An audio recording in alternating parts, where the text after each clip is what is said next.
Every stone tells a story. Every empire, a legend. Before the legions marched, before the Caesars reigned, and before the eagle standard flew across 3 continents, there was a whisper. A story born of gods and mortals, of love and betrayal, of a shivolf and 2 abandoned boys. This is the story of Rome. But to understand the city that would rule the world for 1,000 years, we must first go back to its mythic dawn, to a time when its fate rested on the shoulders of 2 brothers, locked in a struggle for destiny. Who were Romulus and Remus? Were they truly the sons of a god, nursed by a wolf, as the legends claim? Or was the truth something far more human, more raw, and perhaps more tragic? Join me as we peel back the layers of time, separating myth from history, to uncover the foundations of the eternal city. This isn't just a story about building walls. It's a story about ambition, brotherhood, and the blood price of creating something that would last forever. The tale begins not in Rome, but in a kingdom besieged by jealousy. Numito, the rightful king of Alba Longa, was overthrown by his own brother. To secure his stolen throne, the usurper knew he had to eliminate any future rivals. Numito's sons were killed, and his only daughter, Rhea Silvia, was forced to become a Vestal virgin, sworn to a life of celibacy. A cruel but clever move. A Vestal virgin could bear no children, and thus Numito's bloodline would end. But the gods, it seems, had other plans. As Rhea Silvia slept, she was visited by a divine presence. Was it Mars, the god of war, drawn to her beauty? Or was it the demigod Hercules, passing through? The ancient poets disagree, but the outcome was the same. Rhea Silvia conceived, and in time, gave birth to 2 boys. They were strong, beautiful, and a direct threat to Amulius's reign. When the tyrant king learned of their birth, his fury knew no bounds. He couldn't risk letting the boys live. But killing infants of potential divine parentage was a risky business, one that could invite the wrath of the heavens. So, he devised a plan. He ordered a servant to cast the infants into the river Tiber, letting the currents and the elements decide their fate. It was a death sentence, disguised as an act of nature. The servant, however, was struck by a moment of pity. Instead of throwing the babies directly into the raging river, he placed them in a small wicker basket and set it gently afloat. The river, as if guided by a hidden hand, carried the basket downstream. It didn't capsize. It didn't sink.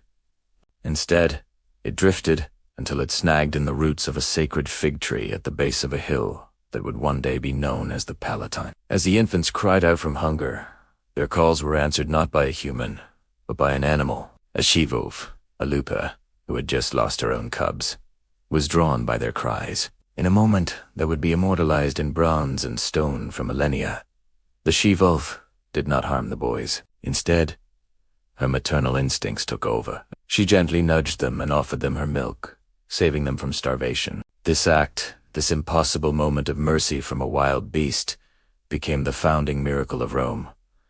The wolf, an animal sacred to Mars, seemed to confirm the boys' divine heritage. Soon after, a shepherd named Faustulus discovered the incredible scene: 2 human infants being cared for by a Astonished, he took the boys home to his wife, Acca Larentia. They named them Romulus and Remus and raised them as their own sons, unaware of their royal blood. The boys grew up in the rugged hills, living the life of shepherds. They were strong, charismatic, and natural leaders. They learned to fight, to hunt, and to command the respect of the other young shepherds in the region. As they grew into manhood, their noble character and leadership qualities became undeniable. They weren't just shepherds, they were princes in disguise. During a dispute with the shepherds of the neighboring kingdom, the Vera kingdom, their grandfather, Numitor had once ruled Remus, was captured and taken before the new king Emil. At the same time, Faustulus, who had always suspected the boy's true origins, finally revealed the secret to Romulus. He told him of the basket, the river, and the shivolf. Armed with this knowledge, Romulus rallied a force of shepherds and marched on Alba Longa to rescue his brother. The reunion was dramatic. When Remus was brought before his grandfather Numa, who was still living under Amulius's rule, his striking resemblance to the royal family was unmistakable. The story of their miraculous survival came to light. The people of Alba Longa, hearing the tale and seeing the two powerful young men, rose up against the tyrant. In the ensuing battle, the usurper was killed, and the rightful king, Numitor, was restored to his throne. With their grandfather reinstated as king, Romulus and Remus were hailed as heroes, but they were not content to live in another man's city, even their grandfathers. They were born leaders, destined to found a city of their own. They decided to return to the very place where the shivolf had saved them, the 7 hills by the river Tiber. This was their sacred ground, the place their story truly began. But now, a new conflict arose, one far more dangerous than any they had faced before. They were twins, equals in age and ambition. Who should be king of the new city? Who would give it his name? They were united in purpose, but divided by pride. This question would not be settled by diplomacy. It would be settled by a sign from the gods. They agreed to consult the auguries, the ancient practice of interpreting divine will through the flight of birds. Romulus took his position on the Palatine Hill, while Remus stood on the Aventine Hill. The wait was tense. Suddenly, the sign appeared for Remus. 6 vultures soared across the sky, a powerful omen. His followers erupted in cheers, but almost immediately after, a second sign appeared for Romulus. 12 vultures, a number of immense power and significance. Now, the debate raged. Who had the true favor of the gods? Remus, who saw the sign first, or Romulus, who saw the greater number? The divine message was ambiguous, and their rivalry, once a friendly competition, now festered into bitter conflict. The dream of building a city together began to crumble. Ignoring the dispute, Romulus began to plow a furrow around the Palatine Hill, marking the sacred boundary, the pomerium of his new city. He declared, "This is Rome." He warned that no one should cross this line with hostile intent. It was a symbolic act, a declaration of his authority and the sanctity of his city. Remus, feeling mocked and stripped of his honor, watched with contempt. In a fatal act of defiance, he leaped over the freshly plowed furrow in the half-built wall, taunting his brother. "Is this the wall that will protect your people? It." In that moment, something snapped in Romulus. The rivalry, the ambition, the divine right, it all converged into a single, tragic act. Whether Romulus himself struck the blow or ordered his followers to, the result was the same. Remus fell, killed by his own brother, on the very ground they were meant to rule together. The first blood spilled in Rome was not that of an enemy, but of a brother. Romulus now stood alone, the undisputed founder and first king. But his victory was stained with fratricide, a dark omen that would echo throughout the city's long and often violent history. The city was founded on a paradox, an act of divine will and an act of human murder. And so, on April 21st, 753 BC, the city of Rome was born. Romulus, filled with both triumph and remorse, would go on to populate his city, create its first legions, and establish its first senate. He laid the foundation for an empire, but the shadow of his brother's death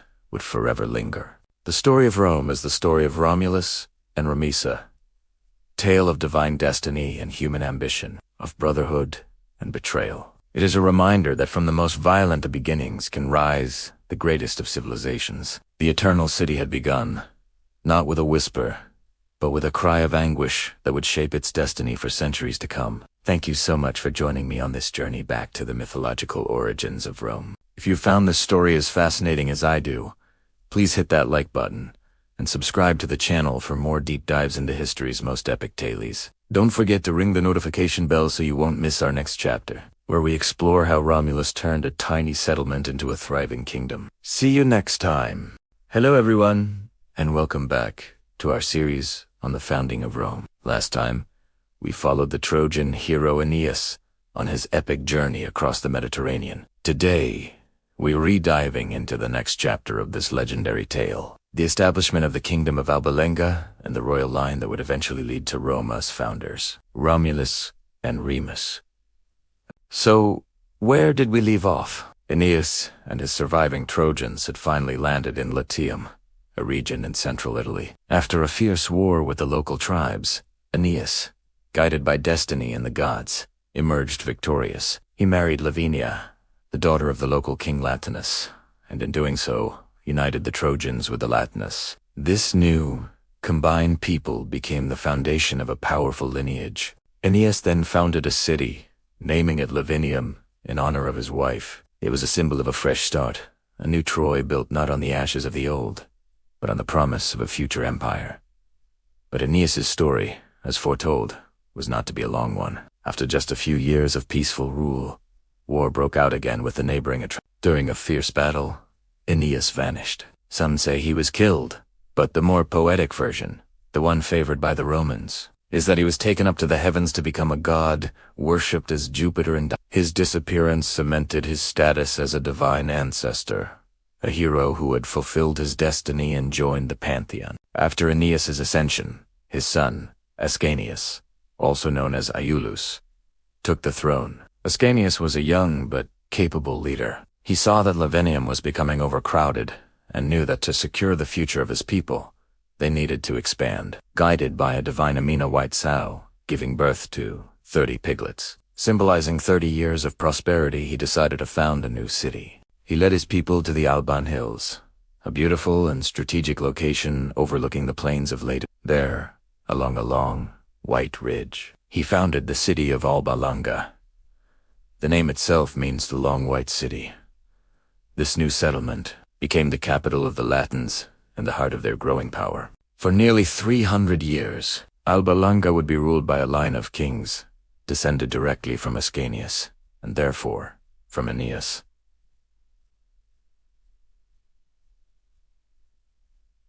And the goddess Venus herself. Now, why was this connection to Troy so important to the Romans? Think about it. By tracing their origins back to Aeneas, the Romans were not just claiming a random piece of land. They were inheriting a legacy of heroism, resilience, and divine favor. The story of Troy was the most famous epic of the ancient world. The Trojans were known for their courage and their tragic, noble struggle. By linking themselves to Aeneas, the Romans were essentially saying, "We are the descendants of heroes. We survived the fall of the greatest city in the world, crossed the sea, and built something even greater. Our destiny is divinely ordained." This narrative was a powerful piece of cultural propaganda. It gave the Romans a sense of identity and a justification for their ambition. They weren't just conquerors. They were fulfilling a prophecy that began with the gods on Mount Olympus and was carried on the shoulders of Aeneas. Every Roman citizen could feel a sense of pride in this heroic ancestry. It connected them to the world of Greek mythology, placing them on equal footing with the great civilizations of the past. The Julian clan, most famously Julius Caesar, even claimed direct descent from Ascanius, whose other name, Iulus, was the basis for their family name. This was a political masterstroke, tying their personal power to the very foundation myth of their people. So, let's trace this royal line of Alba Longa. After Ascanius, a succession of kings ruled, each one a descendant of the Trojan hero. The names of these kings are recorded in Roman histories. Figures like Silvius Aeneas, Silvius, and Latinus. While many of these rulers are shadowy figures, more names on a list than fully fledged characters. They serve a crucial purpose in the myth. They create a long, unbroken chain of legitimacy stretching across the centuries. Each king passed the crown to his son, maintaining the sacred bloodline that carried the destiny of their people. This dynasty ruled peacefully for generations, strengthening the Latin League and maintaining their position as the dominant power in the region. The story is one of steady, divinely blessed progress. It's a period of quiet growth, a long breath before the storm of drama and conflict that would lead to Rome's birth. The kingdom of Alba Longa was the crucible in which the spirit of Rome was forged. Our story now brings us to the end of this long line of kings, about 12 generations after his. The throne of Alba Longa was occupied by a king named Proca. Proca had two sons, Numa the elder and Amulius the younger. According to tradition, the elder son, Numitor, was the rightful heir. He was known for being just, kind, and respected by the people, a true embodiment of a righteous king. When Procca died, he bequeathed the kingdom to Numitor. But Amulius was consumed by ambition and jealousy. He was ruthless, power-hungry, and unwilling to accept his secondary role. He saw his brother's gentle nature as a weakness to be exploited. In a swift and brutal coup, Amulius seized the throne. He drove his brother Numitor into exile, stealing his crown and his kingdom. Numitor was the legitimate ruler, the heir to the divine lineage of Aeneas. His reign was supposed to be another chapter in the story of ordained prosperity. But with Amulius's usurpation, the line of succession was broken. This act of betrayal set in motion a chain of events filled with tragedy, cruelty, and ultimately, destiny's powerful intervention. Amulius, in his desperate attempt to secure his power, would take drastic measures to eliminate any threat from Numitor's family, and it is this very cruelty that will inadvertently lead to the birth of the two boys who will not only avenge their family but will go on to found the greatest city the world has ever known. And that is where we will pick up next time. We'll see how Amulius's tyranny leads to the birth of Romulus and Remus, and the dramatic story of their survival against all odds. The quiet centuries of Alba Longa are over, and the stage is set for the epic founding of Rome. Thanks so much for watching. If you're enjoying this journey into Rome's mythical past, please hit that like button. And Dante, forget to subscribe and turn on notifications so you don't miss the next chapter. See you next time. Hello, and welcome back to our journey through the legendary founding of Rome. In our last chapter, we met Procca, the wise king of Alba Longa, and his two sons. Numitor. Procca, in his wisdom, divided his inheritance, giving the kingdom to his elder son Numitor, and his vast wealth to the younger, Amulius.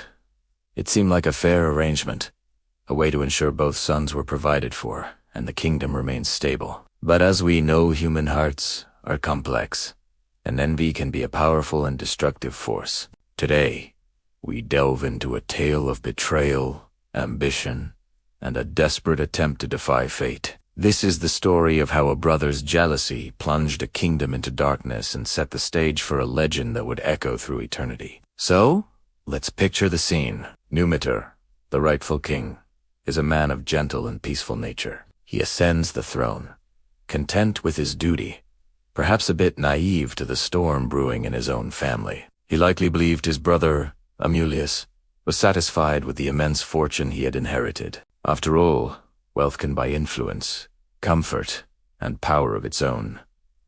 But for Amulius, it wasn't enough. The treasure was cold comfort when compared to the crown. Every day, Amulius watched his brother sit on the throne that he believed should be his. He saw the respect Numitor commanded, the authority he wielded, and a bitter resentment took root in his heart. Amulius was the younger brother, but he was far more ambitious, more erudite. He saw Numitor's mild temperament not as a virtue, but as a weakness to be exploited. He believed he was the one truly fit to rule, the one with the strength and cunning to lead Alba Longa to greater glory. His inheritance, the gold and treasures, became not a source of contentment, but the very tool he would use to seize what he truly coveted: the throne. Using his vast wealth, Amulius began to quietly build a network of supporters. He would host lavish banquets, give generous gifts, and whisper promises of power and influence to those who felt overlooked by Numitor's administration. He was charismatic and persuasive, painting a picture of a stronger, more prosperous kingdom under his rule. He played on the fears and ambitions of others, slowly and methodically turning key figures in the court and the army against his own brother. He was a master of manipulation, and Numitor, trusting and unsuspecting, never saw the coup coming until it was too late. One fateful day, the whispers turned into a roar. Amulius, with his faction of armed supporters, stormed the palace. There was no grand battle, no epic showdown. It was a swift, brutal, and efficient takeover. Numitor, taken completely by surprise, was easily overpowered. He was stripped of his crown, his authority, and his freedom. Amulius, his heart swelling with a dark triumph, finally sat on the throne he had craved for so long.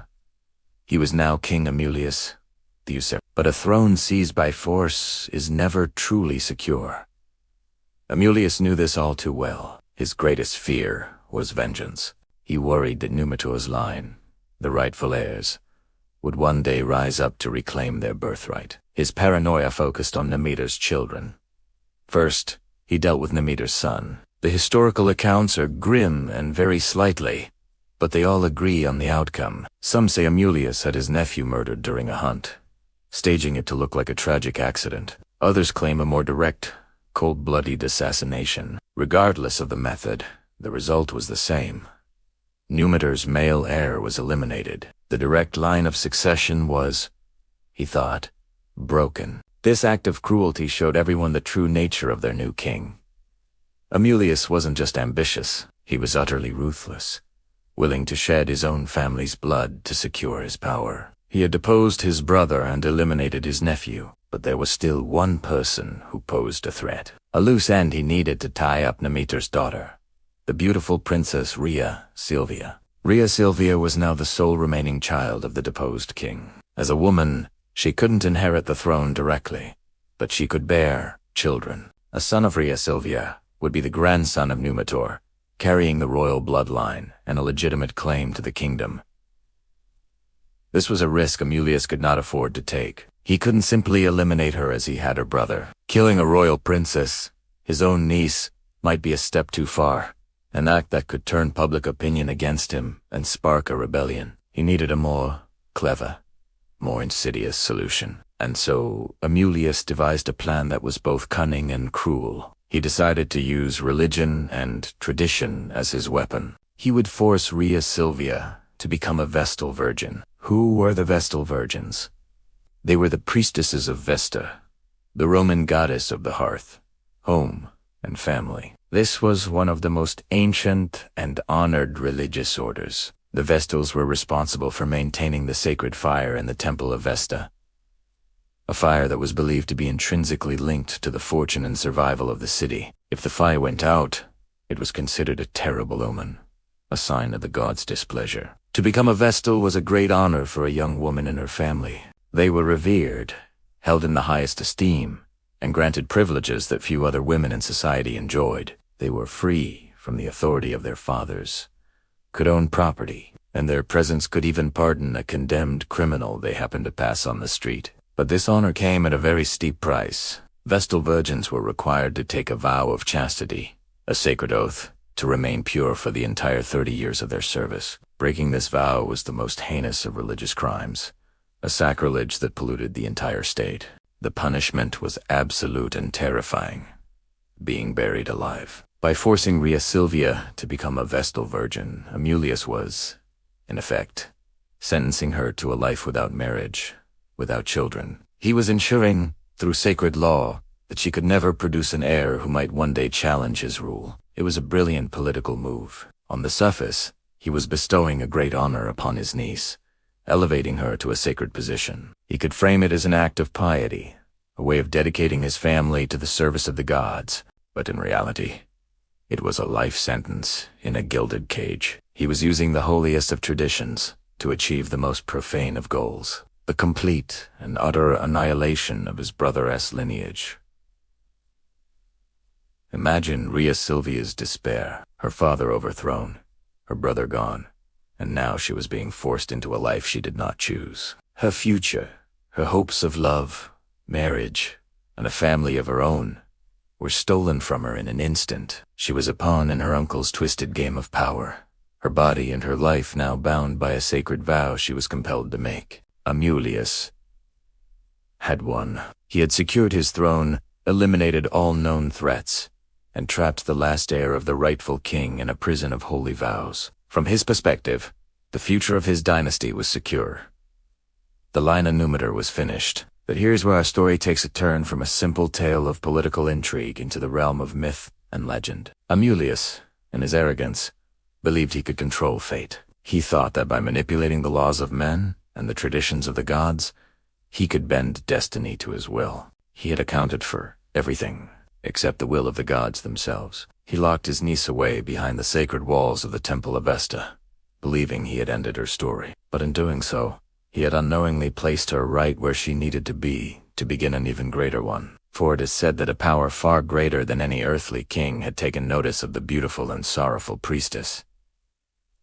Rhea Silvia's story was not over. In fact, it was just beginning, and that's where we'll leave it for today. The treacherous Amulius sits on his stolen throne, believing he has outsmarted destiny itself. But a divine intervention is on the horizon, one that will shatter his carefully laid plans and give rise to the two most famous brothers in all of history. Thank you so much for joining me for this chapter in the epifounding of Rome. If you're enjoying this series, please don't forget to hit that like button, subscribe to the channel, and ring the notification bell so you don't miss what happens next. Join us next time as we witness the miraculous and fateful encounter that will lead to the birth of Romulus and Remus. We'll see you then.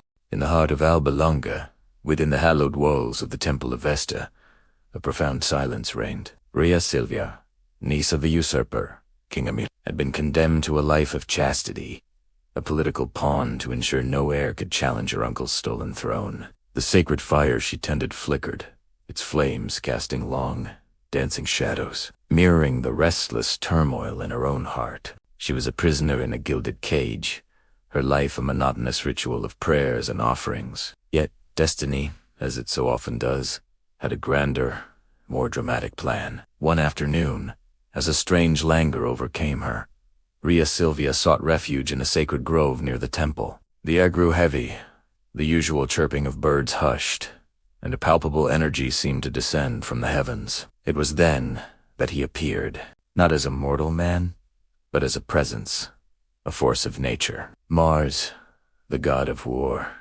magnificent and terrifying, stood before her. He was not a creature of flesh and blood, but a being of burning light and raw power. His eyes held the fire of 1,000 battles, his form radiating an aura of untamed strength and divine purpose. Rhea Silvia was not filled with fear, but with an overwhelming sense of awe. It was as if the very air she breathed was charged with cosmic significance. In that moment, she was not just a priestess, but a vessel for a fate far greater than her own. The encounter was a whirlwind, a divine storm that swept through her quiet existence, leaving in its wake the seeds of a new era. When she awoke, the god was gone, but she knew, with a certainty that chilled her to the bone, that her life and the future of her people had been irrevocably altered. Months passed, and the undeniable truth began to show. Rhea Silvia was with child.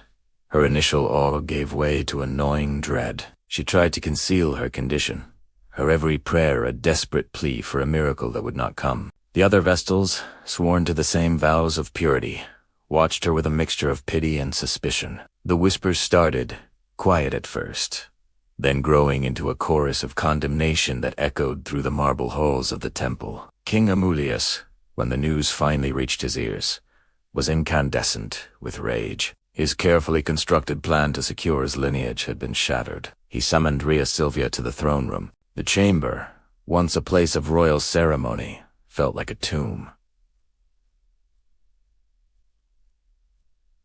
Amulius, his face a mask of cold fury, paced before her. He didn't believe her story of a divine visitation. To him, it was a convenient lie, a betrayal of the highest order. He saw only a broken vow and a threat to his power. Her pleas for mercy fell on deaf ears.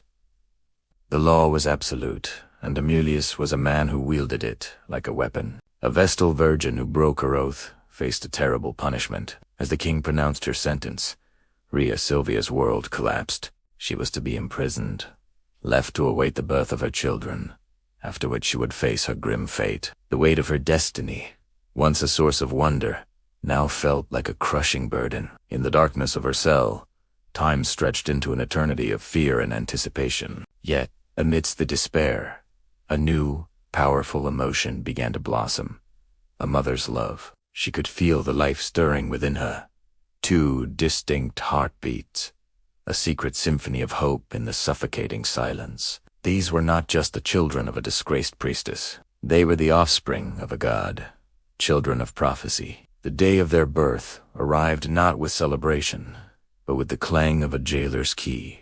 In the cold, damp stone room, Rhea Silvia brought two sons into the world. As they took their first breaths, a faint Ethereal light seemed to fill the cell, a soft glow that pushed back the shadows. They were perfect, their cries not of weakness, but of a strength that defied their grim. She named them Romulus and Remus.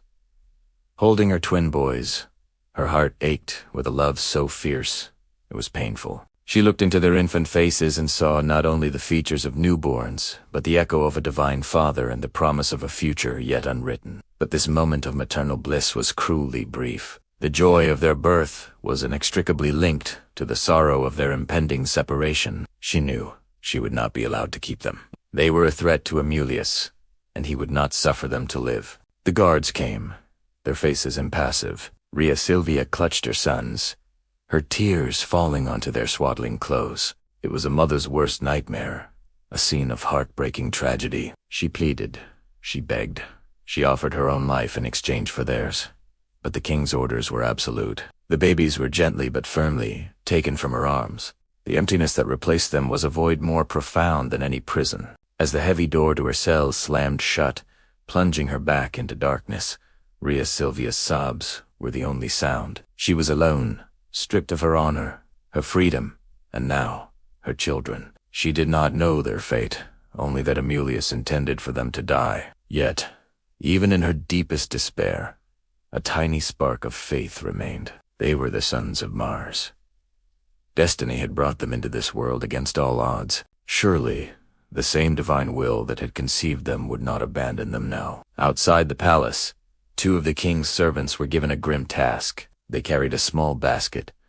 The cries of the twin boys within it a painful reminder of their mission. They were ordered to take the infants to the river Tiber, swollen and raging from recent rains, and cast them into the current. It was a sentence of certain death. But as they stood on the banks of the churning river, a flicker of compassion, or perhaps fear of divine retribution, stayed their hands. Instead of throwing the babies into the torrent, they placed the basket gently into the water in a calmer, flooded area, hoping it might wash ashore. They watched as the small vessel bobbed and floated away, carrying the future of Rome on the unpredictable currents. They had obeyed the king's orders, yet they had also given the twins a sliver of a chance. As the basket disappeared from view, the fate of Romulus and Remus was left in the hands of the gods and the wild, untamed forces of nature. The stage was set for a miracle, for a legend to truly begin. Thank you so much for journeying with us through this chapter of Rome's founding myth. It's a story filled with tragedy, but also with incredible hope. If you're captivated by this epic tale, make sure to hit that like button and subscribe to the channel so you do not miss what happens next. We'd love to hear your thoughts in the comments below. See you in the next video. In the cold, sterile halls of power, King Romulus, his hands stained by his brother's blood and his soul twisted by paranoia, made a decision that would ripple through eternity. He couldn't bear the thought of his brother's heirs, the twin sons of Rhea Silvia, growing up to challenge his stolen throne. The prophecy of their future greatness was a constant whisper in his ear, a torment he had to silence. And so, with a heart as cold as iron, he uttered the chilling decree.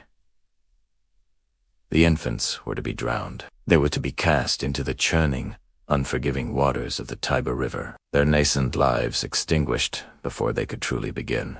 The king's servants, their faces grim, took the two small boys. One can only imagine their thoughts. Did they see the innocence in the sleeping faces of Romulus and Remus? Did their hands tremble as they placed the babes into a crude basket, a fragile vessel for such precious cargo?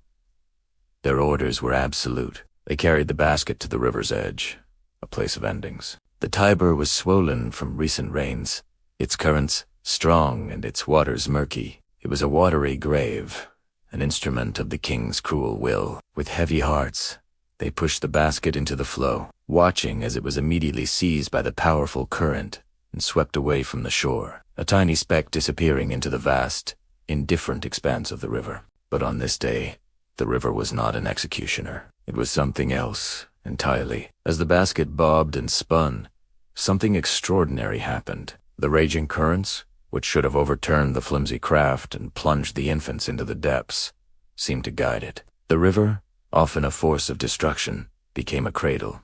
It was as if the very spirit of the water, the ancient god Tiberinus himself, had taken pity on the helpless twins. The basket didn't sink. It didn't capsize. Instead, it floated, gently, carried along a path that seemed almost deliberate. Fate, or perhaps a higher power, had woven a different destiny for these boys. The river carried them downstream, past treacherous rocks and swirling eddies. Each moment they remained afloat was a small miracle, a defiance of the king's decree. The journey continued until the basket drifted towards the base of a hill, a place that would one day be known as the Palatine Hill, the very heart of a future empire. Here, at the edge of a wild fig tree, the Ficus ruminalis, the basket's journey came to a soft end. Its forward momentum was halted as it became entangled in the thick, exposed roots of the tree, holding it fast against the gentle lapping of the water. Nature itself seemed to conspire to protect them. The tree's roots were a safety net, a firm anchor in a world that had tried to cast them adrift. The leaves of the overhanging branches provided shade from the sun, a canopy of protection. The air was filled with the hum of the wild, a far cry from the cold stone of a palace or the watery silence of a grave. You were safe. Against all odds, the sons of Mars and Rhea Silvia, the grandsons of a deposed king, had been spared. The river had not taken them. It had delivered them. It had shown them mercy. And as the infants lay there, nestled in the makeshift cradle, their cries began to echo through the wilderness. It was a sound of life, a sound of survival, a sound that would soon attract the attention of a most unlikely guardian. The king believed his problem was solved, that his dark secret was now buried beneath the waves of the Tiber. Was Dobleroneg. The story of Romulus and Remus was not over. In fact, on the banks of that merciful river, beneath the shade of a sacred fig tree, it was just beginning. The world had tried to drown them, but the river had saved them, delivering them to the very spot where their legendary destiny would unfold. Their cries were not just the sounds of hungry babies. They were the first notes of an anthem for a city that would one day rule the world. This single act of defiance, not by a person, but by the river itself, set in motion a chain of events that Amulius could never have foreseen. He intended to erase a bloodline, but instead, he had placed its future heirs at the very threshold of their greatness. The water that was meant to be their tomb became their transport to a new life. The wilderness that should have consumed them was about to become their nursery. The river had rejected the king's cruel command and, in its gentle refusal, had given the world the founders of Rome. This wasn't just a lucky escape. It was an omen, a clear sign that these were no ordinary children. They were protected by forces far older and more powerful than any mortal king. Their survival was a promise, a whisper of the epic saga yet to come. Thank you so much for joining me on this part of the journey. The story is only getting more incredible from here. If you're enjoying this epic tale, please hit that like button. And don't forget to subscribe and turn on notifications so you don't miss the next chapter. We'll see you next time. Hello everyone, and welcome back to our journey through the foundational myths of Rome. Today, we arrive at a scene so iconic, so deeply etched into the soul of Western civilization that it has been immortalized in art and sculpture for millennia. This is the story of the shivolf of the Tiber. Imagine the scene. The floodwaters of the Tiber have receded, leaving behind a world washed clean, but also a world of uncertainty. The basket carrying the twin boys, Romulus and Remus, has snagged in the roots of a wild fig tree at the base of what will one day be known as the Palatine Hill. The babies are alone, their cries echoing in the wilderness, a fragile sound against the vast, indifferent landscape. The world, for a moment, seems to hold its breath. Who will answer their plea? And then she appears, drawn not by the scent of prey, but by the sound of distress. A she-wolf pads silently out from the shadows of the forest. This isn't just any wolf. The ancient storytellers describe her as Lupa, a creature of the wild.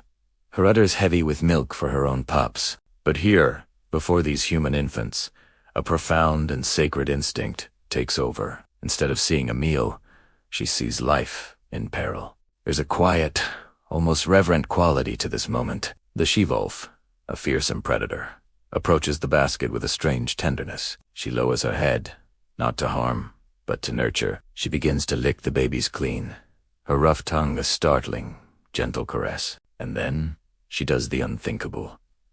she offers them her own milk, sustaining these cast-off sons of a king and a god with the very essence of her own wild strength. It's a powerful, mythic, immediate, untamed wilderness, adopting the future founders of the world's greatest city. This act transcends simple animal instinct. It feels like a divine intervention, a sign that these boys are marked by destiny. The shivolf is not their only guardian. As the days turn into a routine of survival, another creature of the wild joins this strange, holy family. A woodpecker, a bird sacred to the god of war. Mars begins to visit the fig tree. It flits down from the branches, its bright plumage a flash of color against the drab riverbank, and brings the boys morsels of food, berries, grubs, whatever it can find. The shivolf provides sustenance and warmth. The woodpecker provides nourishment. Think about the symbolism here. The shivolf and the woodpecker are not random animals. They are direct emissaries of Mars, the twins. Divine Father. It's as if the god of war, unable to intervene directly in the world of mortals, is sending his most trusted agents to protect his offspring. The wolf represents primal strength, ferocity, and survival. The woodpecker represents vigilance and divine providence. Together, they form a shield of sacred protection around the helpless infants. Mars is ensuring his lineage will not just survive, but thrive. This period in the wilderness is a crucible. The boys are being raised not by human hands, but by the raw, untamed forces of nature, guided by divine will. They are drinking in the strength of the wolf, learning the rhythms of the wild, and being watched over by the gods. This isn't a conventional upbringing. It's a mythical one, forging them into something more than just men. They are becoming living embodiments of the city. They will one day found a city born from conflict, nurtured by the wild, and destined for greatness. Eventually, this miraculous scene is discovered. A shepherd named Faustulus, tending his flock nearby, stumbles upon this impossible sight. A wolf nursing 2 human babies. Overcoming his fear, he sees the gentleness in the animal's eyes and the divine portent of the scene. He realizes these are no ordinary children. Carefully, he gathers the infants and takes them home to his wife, Laurentia. They raise the boys as their own, naming them Romulus and Remus. But the boys never truly leave the wilderness behind. It's in their blood, in the way they carry themselves. They grow up strong, fearless, and with a natural authority that sets them apart from the other shepherd boys. They are natural leaders, quick to defend the weak and challenge the unjust. The spirit of the shivolf and the watchful eye of the woodpecker have shaped their very souls. They are children of the wild, sons of a god, and unknowingly, the future kings of a city yet to be born. This chapter is the heart of the Roman foundation myth. It's a testament to the belief that Rome was not just a product of human ambition, but a city willed into existence by the gods and nature itself. The image of the shivolf, Lupa, became the eternal symbol of Roma Mother, who is both fierce and nurturing, wild and protective. She represents the city's ability to take in the abandoned, to turn hardship into strength, and to build a civilization from the most unlikely of beginnings. The quiet, sacred power of this scene continues to resonate. It teaches us that protection can come from unexpected places, and that our origins, no matter how humble or wild, can forge in us an unbreakable strength. Thank you so much for joining me for this pivotal chapter in Roma's story. It's a tale that truly defines the spirit of the Eternal City. If you enjoyed this exploration, please consider liking this video, subscribing to the channel, and hitting that notification bell so you don't miss our next chapter. We'd love to have you with us as we continue to uncover these incredible legends. Thanks for watching, and see you next time. Hello, and welcome back to our journey through the legendary founding of Rome. When we last left our heroes, the infant twins, Romulus and Remus, were adrift on the flooding Tiber River, their fate hanging precariously in the balance. But destiny, it seems, had bigger plans for them than a watery grave. After the shivolf had nursed them, a new chapter in their lives was about to begin, thanks to a humble shepherd. His name was Faustulus, the chief shepherd for King Amulius himself. One day, while tending to his flock near the Palatine Hill, he followed the tracks of the shivolf back to her den. Imagine his astonishment when, instead of a litter of wolf cubs, He discovered two healthy, gurgling, human babies. Faustulus was a simple man, but he had a kind heart. He knew he couldn't just leave them there. Gently, he scooped up the infants, wrapped them in his tunic, and hurried home. His wife, Aca Laurentia, was just as surprised, but her heart melted the moment she saw the two little boys. Some versions of the story say she had recently lost her own child, and seeing these twins felt like a gift from the gods, a miracle to soothe her grief. Without a moment's hesitation, they decided to raise the boys as their own. So, the sons of a god and a princess were raised in a humble shepherd's hut, far from the intrigues of the royal court. They named them Romulus and Remus. They grew up not in silks and velvets, but in rough-spun wool, with the sky as their roof and the hills of Latium as their playground. Life wasn't easy, but it was full of simple joys. They learned the ways of the land, how to read the weather in the clouds, track animals, and protect the flocks from predators. From a very young age, it was clear that Romulus and Remus were special. They weren't like the other shepherd boys. They were taller, stronger, and quicker on their feet. While other children played games, Romulus and Remus were practicing with makeshift spears and learning to wrestle. Their movements having a natural grace and power that was uncanny. There was an air of command about them, a spark of nobility that couldn't be hidden by their rustic clothes. They quickly became the leaders of their little group of shepherd friends. When a dispute broke out, it was Romulus and Remus who would mediate. When a lamb strayed from the flock, they were the first to organize the search party. They were bold and fearless, always ready to defend their friends and their livestock from wild animals, or even rival shepherds from neighboring lands. They excelled at everything they did. In running races, no one could catch them. In wrestling matches, no one could throw them. They possessed a sharp wit and a cleverness that went beyond their years. Faustulus and Aca Laurentia watched them grow with a mixture of pride and awe. They knew these weren't just any boys. They were destined for greatness. The secret of their divine and royal parentage was locked away, but their innate qualities shone through like the sun breaking through the clouds. Their days were spent under the open sky, their bodies hardened by physical labor and their minds sharpened by the challenges of the wild. They divided their time between chores, athletic contests, and the more thrilling pursuit of chasing down bandits who often preyed on the countryside. Romulus, it was said, was the more thoughtful and strategic one, often taking a moment to plan their approach. Remus was more impetuous, driven by a fiery spirit and a desire for immediate action. Together, they were an unstoppable force. Their reputation began to spread throughout the hills. Shepherds from all around would speak of the two remarkable brothers who lived with Faustulus, the boys who were as brave as lions and as clever as foxes. They became local heroes, a protective presence in the pastoral community. They would organize the other young shepherds into a formidable band, not for mischief, but for mutual protection and to bring a sense of order to their rugged world. They would ambush robbers, retrieve stolen cattle, and share the recovered spoils with their fellow shepherds, earning their loyalty and admiration. Even in their youth, you could see the seeds of future kings. They weren't just leading games. They were learning to command men, to inspire loyalty, and to dispense justice. Their small hut on the Palatine Hill became a sort of informal headquarters for the youth of the region. They were unknowingly honing the very skills they would need to build the greatest city the world had ever known. Disilic rugged upbringing was the perfect forge for the founders of Rome. It gave them strength, resilience, and a deep connection to the very land where their city would one day stand. They learned the value of hard work, the importance of community, and the art of leadership, not from dusty scrolls in a palace library, but from the raw, unfiltered experiences of life itself. Faustulus never revealed the truth of their discovery, perhaps out of fear of King Amulius, or perhaps because he had come to love them truly as his own sons. But he knew.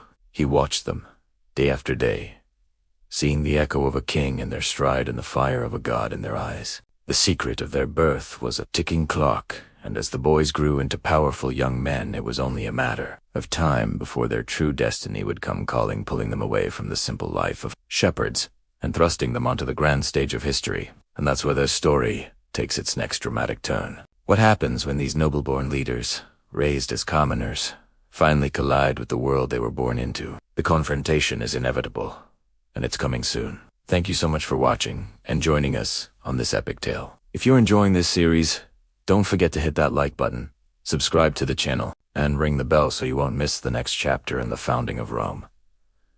We'll see you in the next video.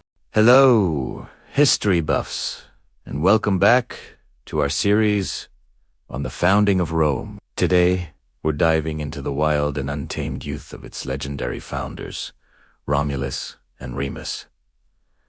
Imagine two brothers, raised not in a palace, but in the rugged hills of ancient Italy. Their only parent, the shivolf, who saved them.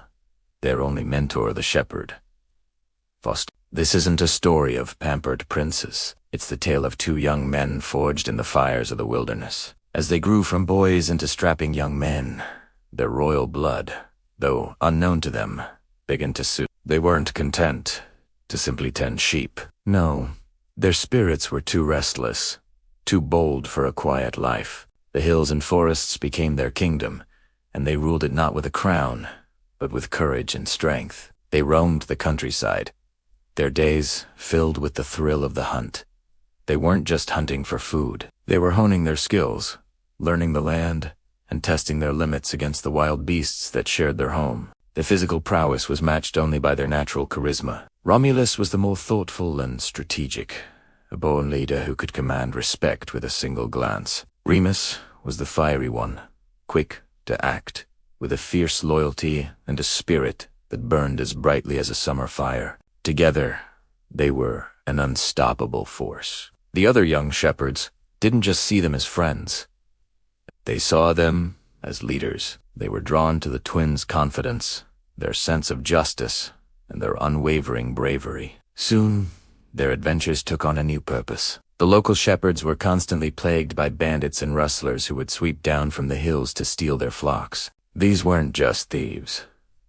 They were a menace that threatened the very livelihood of Faustulus and his community. While others cowered in fear, Romulus and Remus saw an opportunity to prove their mettle.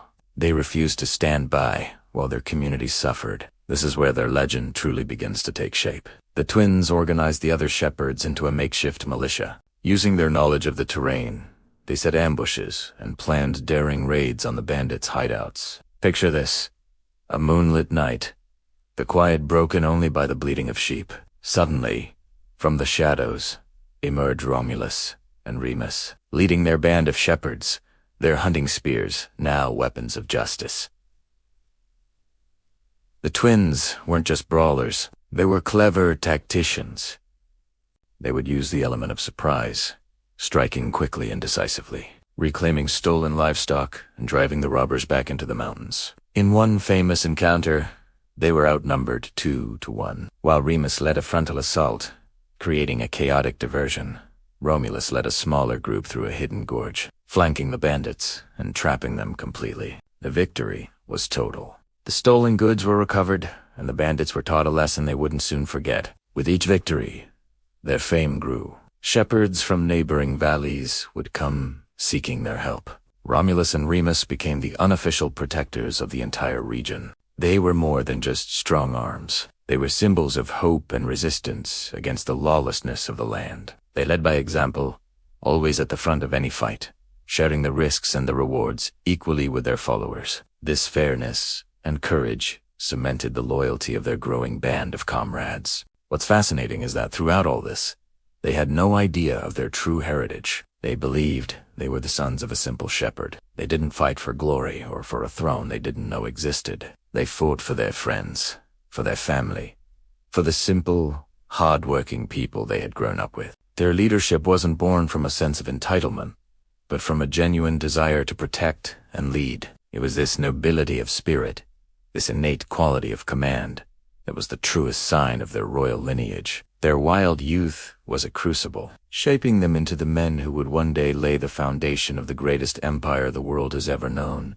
Every hunt, every skirmish with bandits, every decision they made as leaders of a band of shepherds was a lesson in statecraft, warfare, and leadership. They were learning to rule, not in a classroom, but in the harsh, unforgiving school of the real world. Little did they know, their greatest adventure was yet to come, a destiny that would pit brother against brother and give birth to a city eternal. Rome, Thank you for joining me on this journey into the past. The story of Romulus and Remus is a powerful reminder that leaders aren't always born in palaces.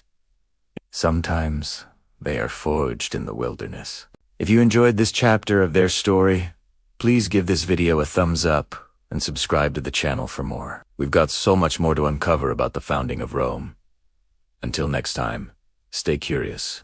Hey everyone, and welcome back to our journey to the legendary founding of Rome. When we last left Romulus and Remus, they were the undisputed leaders of a band of young shepherds, known for their bravery and cunning. But their growing power was about to put them on a collision course with a much more dangerous enemy, the king himself. Our story today, Chapter 9, kicks off during the festival of Luke. Now, this was a wild, ancient festival celebrated at the base of the Palatine Hill, right where the twins were found by the shivolf. It was a time of feasting and merrymaking. While Romulus was busy participating in the sacred rites, Remus and his followers were out celebrating. But their celebrations were cut short. A group of herders, loyal to King Amulius's brother Numitor, ambuscade them. You see, for a while now, there had been bad blood between the twins' group and Numita's herd. They were constantly raiding each other's livestock. It was a classic turf war. This time, Numito's men were ready. They laid a trap, and in the ensuing chaos, they managed to capture Remus. They dragged him away, not to Amulius, but to their own master. Numitor, demanding justice for their stolen cattle. Imagine the scene. Remus, proud and defiant, is brought before the elderly Numito was the rightful king of Alba Longa, deposed years ago by his ruthless brother. He lived a quiet life, but he hadn't forgotten the injustice done to him. As he looked at this bold young man, something stirred in his memory. Remus carried himself with a certain nobility, an air of command that was far beyond that of a simple shepherd. His age, his bearing, it all seemed strangely familiar. While Remus was being interrogated by Numitor, word of his capture reached Romulus. Can you imagine the fury? Romulus was not one to stand by while his brother was in danger. He immediately rallied his own band of shepherds, a small but fiercely loyal army. He didn't waste a second. His plan was simple and daring: march on Alba Longa and rescue his brother by force. This is a pivotal moment. The twins, raised in the wild, were now leading a makeshift army against a fortified city. Romulus divided his forces. He would lead one group to assault the city gates directly, creating a massive distraction. Meanwhile, another, smaller, stealthier group would use their knowledge of the countryside to find a way inside the city walls undetected. It was a high-risk, high-reward strategy. Back in Numitor's house, the old man was getting closer to the truth. He questioned Remus about his origins. Remus, having no reason to lie, told him the story he knew, how he and his brother were found as infants by the river Tiber, raised by a shivolf, and then adopted by the shepherd. Every word Remus spoke sent a jolt through Numitor. The river, the basket, the twin boys. It was the story of his own lost grandsons, the sons of his daughter Rhea Silvia, whom Amulius had ordered to be drowned. He looked at Remus's face, his features, and saw the unmistakable echo of his daughter. The realization hit him like a thunderbolt. This wasn't just some random shepherd. This was his own flesh and blood. Just as this earth-shattering revelation was happening, chaos erupted outside. Romulus and his men had arrived. The city was in an uproar. The distraction was working perfectly. Romulus, fighting with the strength of a man possessed, broke through the city's defenses.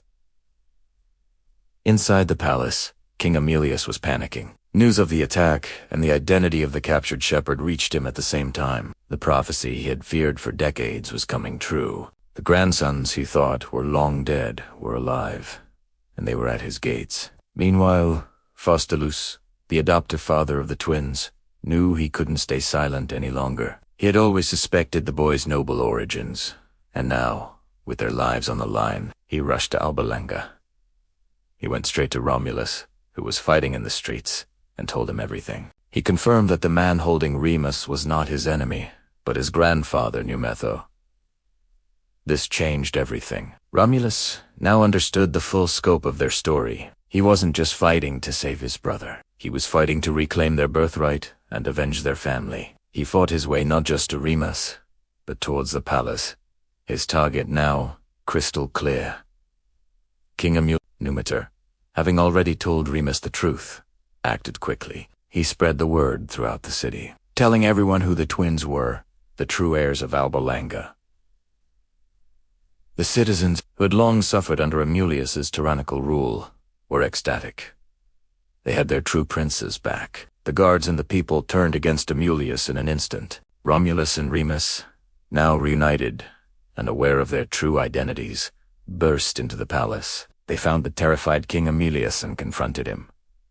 For the twins, it was justice. For Amulius, it was fate. The tyrant who had built his throne on blood and betrayal was finally brought down by the very family he tried to destroy. With Amulius gone, the people of Alba Longa unanimously called for Numitor to be reinstated as their rightful king. It was a joyous celebration.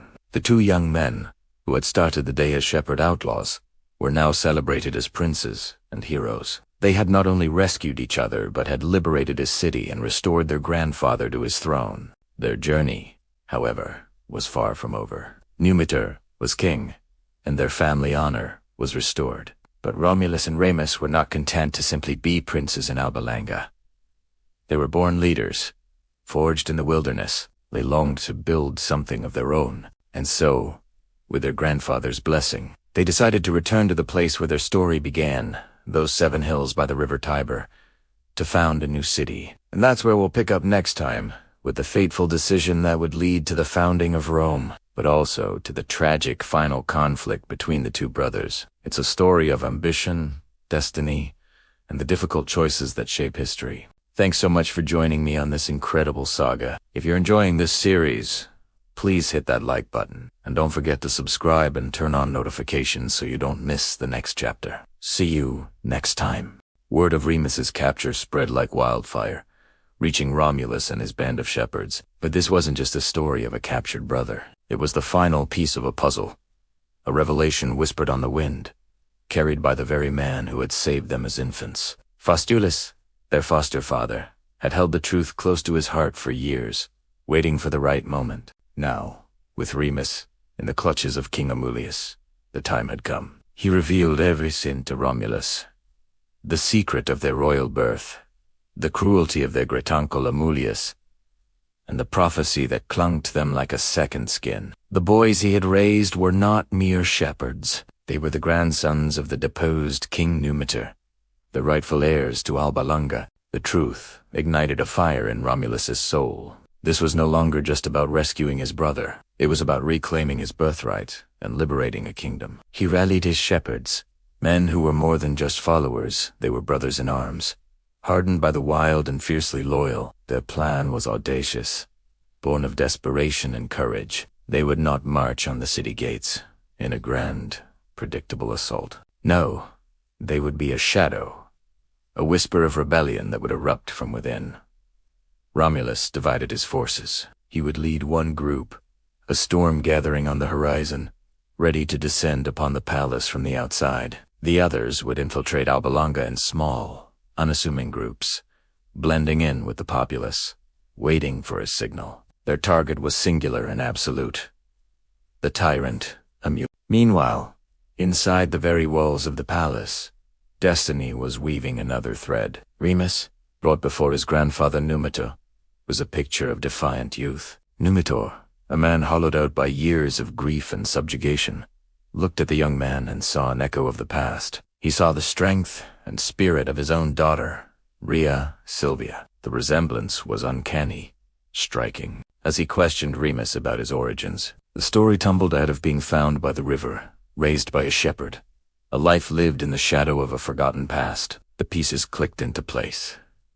The age of the twins, the timing of their discovery, it all aligned with the day his own grandsons were condemned to die. A wave of recognition, of impossible hope, washed over New. This was his blood, his grandson, standing before him. Just as this profound realization dawned, the city erupted into chaos. Romulus and his shepherds stormed the palace. The element of surprise was total. The palace guards, accustomed to the cowed silence of Amulius's reign, were caught completely off guard. Simultaneously, The shepherds who'd infiltrated the city rose up, creating diversions, sowing confusion, and rallying the citizens who had long suffered under the tyrant's thumb. The people of Alba Longa, seeing the flash of rebellion and recognizing the spark of hope in the young leaders, joined the fray. The palace became a battlefield, a whirlwind of steel and fury. Remus, now aware of his true identity and allied with his newfound grandfather, saw his chance. He rallied the sympathetic members of the palace household, those loyal to Numitor's memory, and fought his way from the inside out. The two fronts, the external assault led by Romulus and the internal uprising sparked by Remus, converged on the throne room. They fought their way through the dwindling loyalist guards, their twin cries for justice echoing through the marble halls. They were no longer just shepherds. They were princes, avengers, and liberators. They found Amulius, cornered and terrified. The arrogance and cruelty that had defined his reign melted away, replaced by the pathetic fear of a man facing his long-overdue reckoning. There was no grand duel, no final speech. There was only swift, decisive justice. The twins, united in purpose and fueled by a lifetime of injustice, cut down the tyrant who had stolen their mother, their grandfather's throne, and their own childhood. The man who had tried to erase them from existence was now erased by their own hands. His death was the final, crashing chord in a symphony of oppression. As the dust settled, a hush fell over the palace, and then over the city. The rebellion was over. The tyrant was dead. Romulus and Remus, bruised but victorious, found their grandfather. They led Numitor out onto the palace balcony to face the assembled crowds. The people of Alba Longa, seeing the twins standing beside their rightful king, erupted in a deafening roar of celebration. The nightmare was over. Peace and the rightful order had been restored. Numitor, his voice thick with emotion, recounted the entire story to his people. The crimes of his brother, the miraculous survival of his grandsons, and the courage that had set them all free. He was king once more. Alba Longa celebrated. Feasts were held, and the atmosphere was one of joy and relief. Numitor, restored to his rightful place, ruled with the wisdom and kindness that had been so sorely missed. He offered his grandsons everything: power, position, a place by his side as heirs to the throne. They were heroes, the saviors of the city. They could have lived lives of comfort and influence, basking in the glory of their victory. But Romulus and Remus were not men forged for a life of quiet luxury within palace walls. They were raised by the wind and the wild hills. The blood of kings ran in their veins, but the spirit of pioneers burned in their hearts. They were grateful. They loved their grandfather. But Alba Longa was his destiny, not theirs. They had tasted leadership, the thrill of building something from nothing, of leading men who followed them not out of duty, but out of respect. The quiet, established life of the city felt like a cage, however gilded. They looked out from the walls of Alba Longa, towards the Seven Hills, towards the very spot where the river had brought them ashore, and saw not a memory of a near death, but the promise of a new beginning. They yearned to build their own city, to carve out their own kingdom, to forge a destiny written by their own hands. And so, with their grandfather's blessing, the twins turned their backs on the throne they had reclaimed and set their sights on a new horizon, ready to begin the next and most legendary chapter of their lives. Thank you so much for joining me on this incredible part of the story, the fall of a tyrant and the rise of heroes. If you're as excited as I am to see what Romulus and Remus do next, make sure to hit that like button, subscribe, and ring the bell so you don't miss the founding of the greatest city in history. We'll see you in the next chapter. Hello everyone, and welcome back to our journey through the annals of history and legend. Last time, we left Romulus and Remus, triumphant and reunited, having restored their grandfather Numitor to the throne of Alba Longa, but for two young men raised by the wild, whose veins pulsed with divine blood and untamed ambition, the quiet life of a royal court was never going to be enough. Their story was not destined to be a footnote in the history of another city. It was destined to become the headline of a new one. And so, we arrive at Chapter 11, A Dream of a New City. The twins stood on the banks of the Tiber River, the water flowing steadily, just as it had on the day they were cast adrift in a humble basket. They looked at the 7 hills rising from the landscape, their slopes covered in a patchwork of woods and open pasture. This was the place, not Alba Longa, with its established traditions and old hierarchies, but this untamed land, the very ground that had nurtured them. This was where their destiny lay. It was here, near the Palatine Hill, where the shivolf, Lupa, had found them, her maternal instinct defying the laws of nature. It was here, under the shade of the ruminal fig tree, that they had taken their first sips of life-giving milk. This place was not just land, it was their sanctuary, their cradle, the silent witness to their miraculous survival. To build anywhere else would be to turn their backs on the very forces that had protected them. As they gazed upon the terrain, a shared dream began to take shape in their minds, a vision so grand and so powerful it seemed to shimmer in the very air between them. This would not be just another settlement, another collection of huts huddled together for safety. No, this would be a city unlike any the world had ever seen. Romulus, ever the pragmatist, the natural leader, saw a city of unparalleled strength. He envisioned walls so high and so thick they would laugh at any siege. He imagined legions of soldiers, their discipline unmatched, their loyalty absolute, marching through grand avenues. This city would be a fortress, a bastion of power that would command respect, and if necessary, fear. It would be a city that could not be conquered, a testament to martial prowess and strategic genius. Its foundations would be sunk deep into the earth, as immovable as the hills themselves. Remus, the dreamer, the free spirit, saw something more. He envisioned a city of boundless freedom, a place where a person's worth was not determined by their birthright or the wealth of their ancestors. He imagined a sanctuary, a haven for all who sought a new beginning. Exiles, refugees, the downtrodden, the ambitious all would be welcome. Here, they could shed their pasts like a second skin and forge new identities, new futures. It would be a city built not on exclusion, but on inclusion. A dynamic, ever-growing metropolis fueled by the energy and talent of all who called it home. Together, their 2 visions merged into one magnificent dream. A city that was both a fortress and a sanctuary.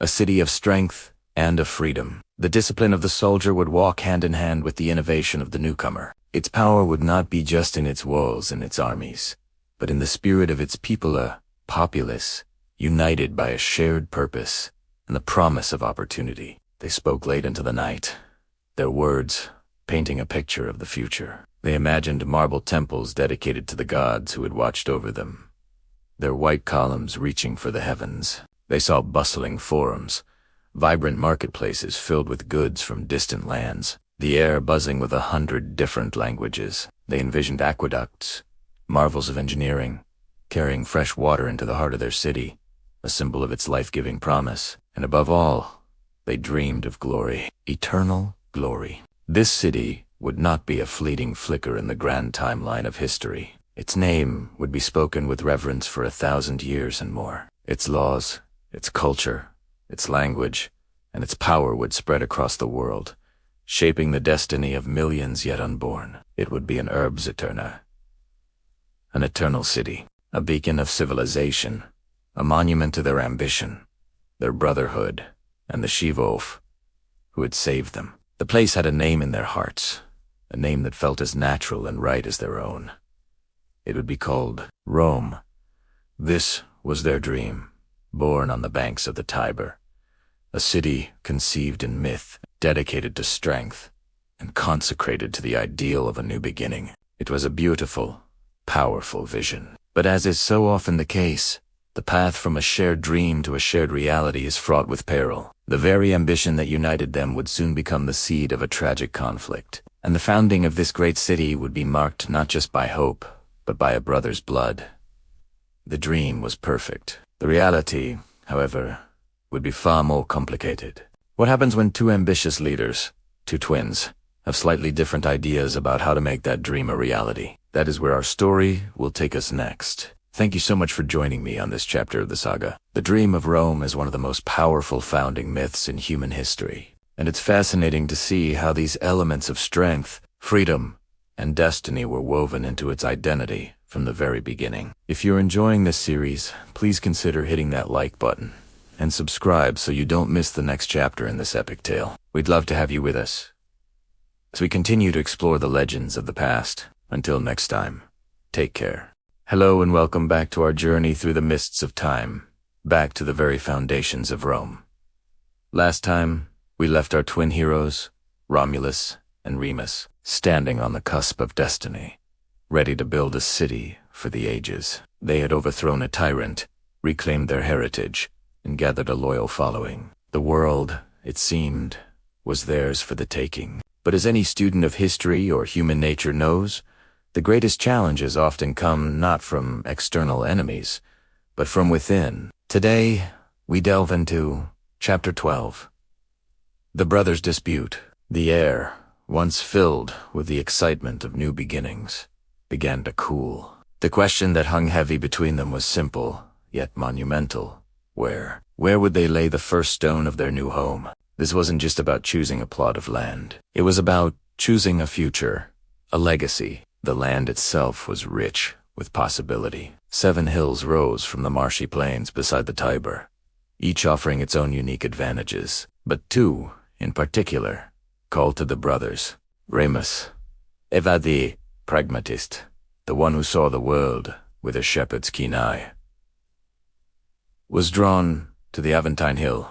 Standing there, you could feel its raw power. It was a natural fortress, with steep slopes that would be difficult for any enemy to assault. From Heat's Peak, one could command a sweeping view of the river traffic, controlling the vital trade routes that were the lifeblood of the region. For Remus, the Aventine was a choice of security and commerce. It was a practical, defensible, and prosperous location. He imagined a city built on strength, a city that could protect its people and profit from its strategic position. His vision was grounded, solid, built on the realities of the world he knew. But Romulus saw things differently. His gaze was fixed on the Palatine Hill. For him, this was not just a hill, it was sacred ground. It was here, at the base of the Palatine, in the Lupercal cave, that the shivolf had found them. It was on these slopes that they had been raised by Faustulus and Acalaranthea. This hill was woven into the fabric of their miraculous survival. To build anywhere else felt like a betrayal of their own story, a denial of the divine favor that had guided them. Romulus's vision was one of destiny. He saw a city that would be the heart of the world, a city built not just on tactical advantage, but on a divine mandate. The Palatine was a symbol, a testament to their miraculous past and their glorious future. At first, their discussions were quiet, measured. They walked the land, pointing out the merits of their chosen sites. Remus would speak of water sources and defensive lines. Romulus would counter with omens and the whispers of the gods. But beneath the calm debate, a chasm was forming. This wasn't just a disagreement about geography. It was a fundamental clash of their very beings. Remus, the grounded observer. Romulus, the ambitious, visionary. You see, for years, they had been a single unit, 2 halves of a whole, their skills and personalities complementing each other perfectly. In the wild, in battle, against their Gratuncle, Amulius, their unity had been their greatest weapon. But now, faced with the task of creation, their individual pride began to surface. Remus felt his practical wisdom was being dismissed in favor of what he saw as superstition. Was their survival not enough? Must they build their future on a myth? He believed his choice was the logical one, the smarter one, and he couldn't understand why Romulus wouldn't see it. Romulus, on the other hand, felt that Remus was missing the entire point. A city needed more than strong walls and a busy port. It needed a soul. It needed a story. To ignore the Palatine, to ignore the clear signs of divine intervention that had saved them, was to build a city without a heart. He felt his brother was being short-sighted, too focused on the dirt beneath his feet to see the stars above. For Romulus, this was about ambition on a divine scale. He wasn't just building a settlement. He was building an eternal city, a Rome that would echo through millennia, and that required a foundation blessed by the gods. The tension simmered. The easy camaraderie they had shared their whole lives began to fray. Every glance held a question.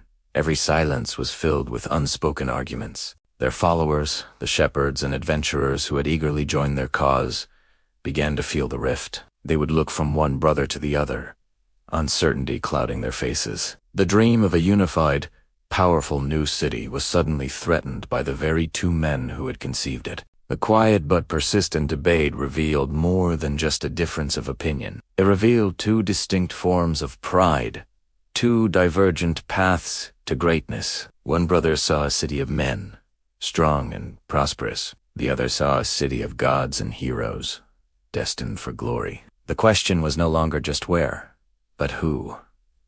Who would lead? Whose vision would prevail? The bond that had survived exiled, assassins, and kings was now facing its most dangerous test. The stage was set for a confrontation, one that would not be resolved with quiet words. The seeds of tragedy had been sown on the hills of their future home. How will they solve this impasse? The answer will change the course of history forever. Thank you so much for joining us for this chapter. The story of Rome is a story of conflict, ambition, and fate, and this moment is one of its most critical turning points. If you're enjoying this journey, please hit that like button and subscribe to the channel so you don't miss what happens next. We'll see you in the next video. Hello, history lovers, and welcome back to our deep dive into the legendary origins of Rome. Today, we're at a pivotal moment, a turning point where brotherhood clashes with ambition, and the fate of an empire hangs in the balance. This is Chapter 13, the Augury, the Signs of the Gods. So, where did we leave off? Romulus and Remus, the twin sons of Mars, raised by a shivolf, have returned to the banks of the Tiber River. They've overthrown the tyrannical King Amulius and restored their grandfather Numitor to the throne of Alba Longa. But now, a new challenge faces them. They are determined to found their own city on the very hills where they were saved as infants. The problem, they both want to be the sole founder and king. Romulus favors the Palatine Hill, a strategic and defensible location. Remus argues for the Aventine Hill, which offers its own advantages. Their followers are divided, loyalties are split, and the tension between the brothers is escalating dangerously. They built their lives together, side by side, but now their shared dream threatens to tear them apart. How can they possibly decide who will rule without resorting to bloodshed and destroying the very legacy they hope to build? In ancient times, when mortals faced an impossible choice, they didn't just rely on logic or strength, they looked to the heavens. They sought the will of the gods. And so, Romulus and Remus, in a rare moment of agreement amidst their growing rivalry, decide to settle their dispute through augury. This sacred practice involved observing the flight of birds to interpret divine messages. It was a formal, solemn ritual, a way to ask the gods directly, whom do you favor? Who is destined to lead? They agreed that whoever saw the more favorable omen would be named founder and king. It seemed like a perfect solution, a way to let destiny itself make the final call, preserving their bond and preventing a civil war before their city even had a name. The stage was set. The brothers would separate, each to his chosen hill, to await a sign. As dawn approached, a heavy silence fell over the 7 hills. The air was thick with anticipation. Remus ascended the Aventine Hill, his heart pounding with a mix of hope and anxiety. His supporters gathered at a respectful distance, their eyes fixed on him, and then on the vast, empty sky. Across the small valley, Romulus made his way to the summit of the Palatine Hill. His followers, equally numerous and just as fervent, watched him take his position. The two brothers, once inseparable, now stood as rivals, each alone on his sacred ground, gazing at the same sky, praying for a different outcome. Every rustle of leaves, every distant call of an animal, seemed to magnify the suspense. The fate of their future city, the destiny of generations yet to come, rested on the flight of birds. Who would the gods speak to first? Suddenly, a shout erupts from the Aventine Hill. Remus's followers cheer wildly. He's seen it. A flight of birds, a clear sign from the heavens. 1, 2, 3. 6 vultures, circling majestically in the sky. 6. A powerful number. In that moment, Remus is triumphant. The sign is clear. It is definitive. He was the first to receive the god's message. He rushes to declare his victory, his voice ringing with the certainty of divine anointment. Messengers are dispatched to the Palatine Hill to inform Romulus that the contest is over. The gods have chosen Remus. For a moment, it seems the dispute is settled. Remus is to be king. His supporters celebrate, believing their leader's claim is now undeniable. The city will be founded on the Aventine, and its name will be Remoria. But just as the news reaches Romulus, a commotion begins on the Palatine Hill. Romulus, who had remained steadfast and patient, raises his arm to the sky, and there, against the deepening blue, a second omen appears. And it is breathtaking. Not 6, but 12 vultures. A double portion. So our interview. A wave of awe and excitement sweeps through his followers. 12. An unprecedented number. A sign of immense power and favor. Romulus's expression is one of grim vindication. He hasn't just matched his brother's sign, he has dwarfed it. Now, chaos erupts. Who is the true victor? Remus's supporters argue that he saw the first sign. The timing, they claim, is what matters. The gods spoke to him first, making his claim primary and legitimate. The subsequent appearance of more birds is irrelevant. On the other side, Romulus's camp scoffs at this idea. Quality over quantity. No, in this case, quantity is quality. 12 is unequivocally more significant than 6. It's a sign of double the blessing, double the power, double the divine favor. They argue that the gods were merely setting a baseline with Remus's 6 vultures, only to reveal their true and greater intention through Romulus's 12. The argument rages, more heated than before. The augury, which was meant to provide a clear and peaceful resolution, has only thrown gasoline on the fire. Both brothers now believe they have the divine right to rule. Both sides feel completely justified. The method chosen to prevent conflict has instead created an even deeper, more intractable deadlock. The brothers, once united by blood and fate, are now locked in a bitter stalemate, each claiming the mandate of heaven, with both twins claiming victory and their followers ready to defend their chosen leader's honor. The fragile peace shatters completely. Arguments escalate into shoves,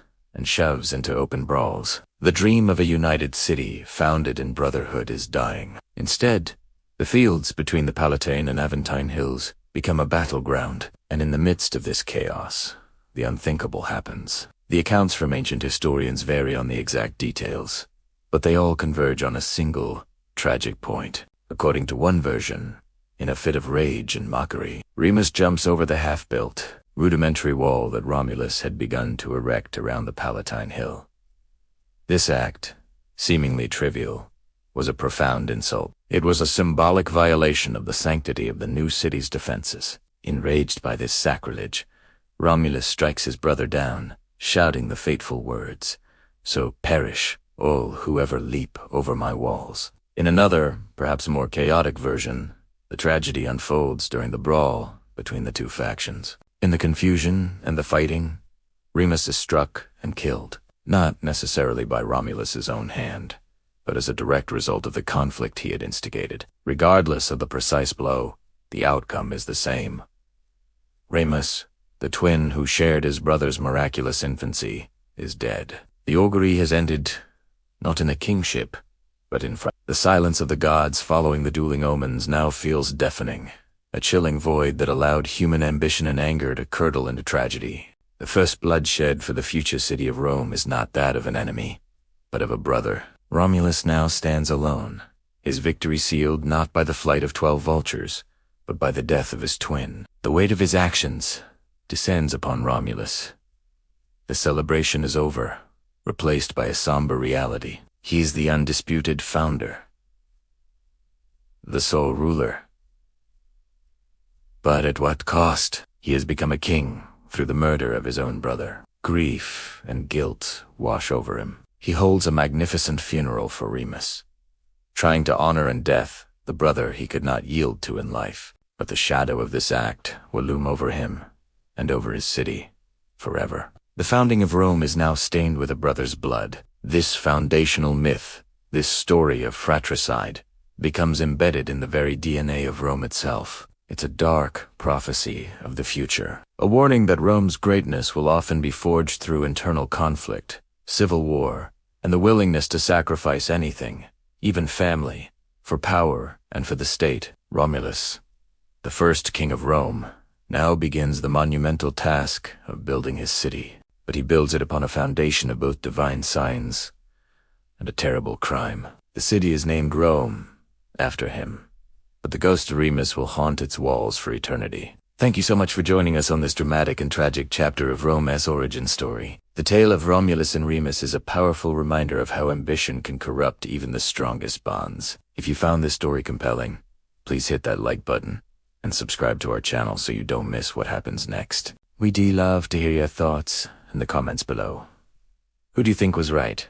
Remus with the first sign, or Romulus with the greater one? Thanks for watching, and we'll see you in the next chapter of history.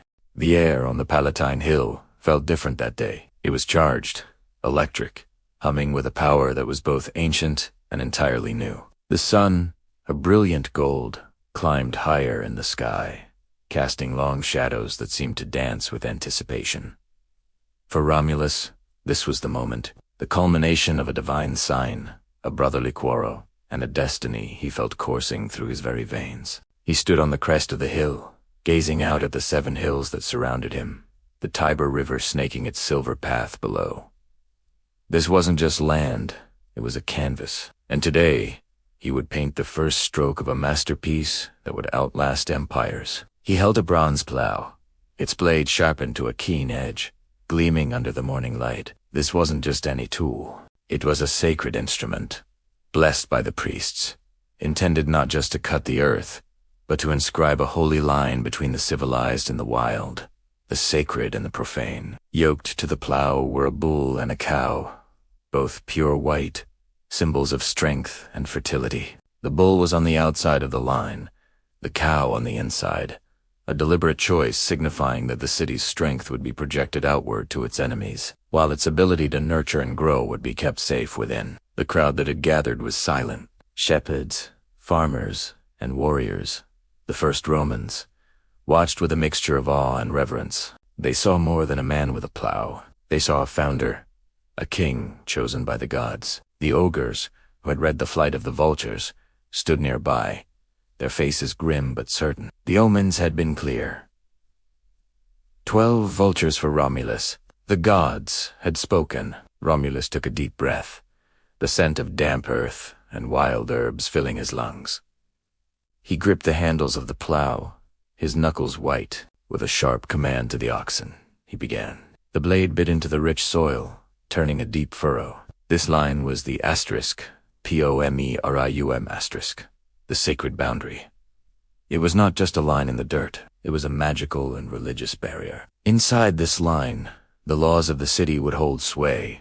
Armies could not march in formation, and the peace of the gods would reign. As he walked, his steps were deliberate, almost a ritual dance. He followed the natural contours of the Palatine Hill, his eyes fixed on the trench he was carving. The crowd followed at a respectful distance, their murmurs a low hum beneath the creak of the wooden yoke and the heavy breathing of the animals. At points where he intended a gate to be built, Romulus lifted the plow from the ground.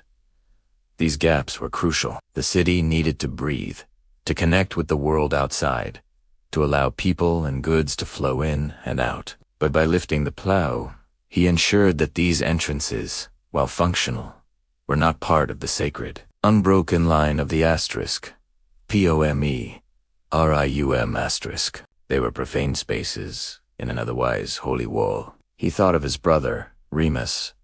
A shadow of grief passed over his face, a fleeting moment of pain. Remus had mocked this very act, leaping over the half-formed trench in a fatal act of defiance. The memory was a fresh wound, a reminder of the blood that had consecrated this founding. It was a dark omen, one that whispered of future civil strife, of brother turning against brother. But Romulus pushed the thought aside. He had to. The city's destiny was greater than his personal sorrow. Rome had to be born, even if its birth was marked by tragedy. The gods demanded it. The sun reached its zenith. beating down on his bare shoulders. Sweat traced paths through the dust on his skin. Still, he pressed on. The circuit was long, encompassing the entire hill. With every step, he was defining a new reality. He was turning a simple hilltop into the heart of a future world. This act of plowing was an act of creation, of separating order from chaos. Inside this line, there would be homes, temples, a forum. There would be law, family, and community. Outside, the wilderness remained as the afternoon sun began to dip towards the horizon, casting the landscape in a warm, honeyed glow. He approached the spot where he had begun. The circle was nearly complete. The final stretch of earth was turned, and with a last, heavy effort, he brought the plow to a halt. He had done it. The boundary of Rome was marked. A sigh of collective relief and wonder rippled through the crowd. Romulus straightened up, his back aching, his hands raw. He looked at the furrow, this simple line in the earth that held so much meaning. It was more than a foundation for a wall of stone. It was the foundation of an idea, the idea of Rome. He raised his hand, and a cheer erupted. A roar of hope and fierce pride that echoed across the 7 hills. They were no longer a scattered tribe. They were a people, with a place, a center.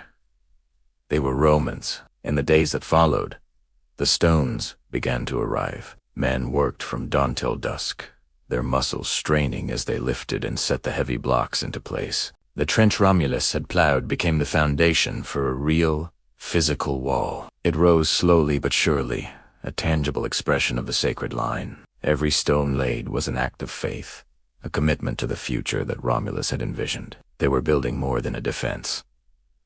They were building their identity. They were building Rome. And as the wall grew, so did the sense of possibility, the feeling that they were standing at the very beginning of something monumental, something that would change the world forever. The air no longer just hummed with potential. It sang with the song of creation.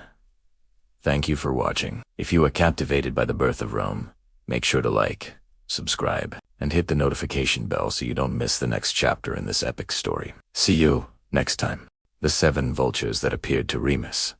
The 12 that graced Romulus. Was this a divine sign? A clear proclamation from the gods themselves?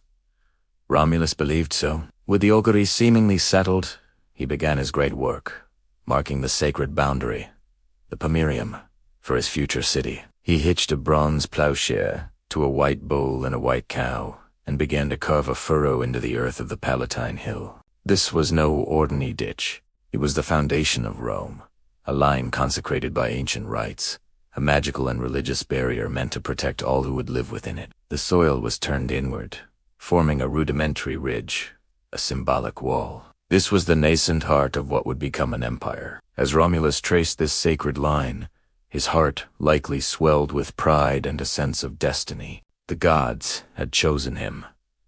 He was the founder. This was his moment, the culmination of their miraculous survival, their royal lineage rediscovered, their ambition finally taking shape. But as he worked, a shadow fell over the proceedings. It was Remus. His face, once a mirror of Romulus's own, was now a mask of bitterness and resentment. The sting of defeat, the perceived injustice of the gods' decision, festered within him. The 7 vultures, a number of power and mystery, had appeared to him first.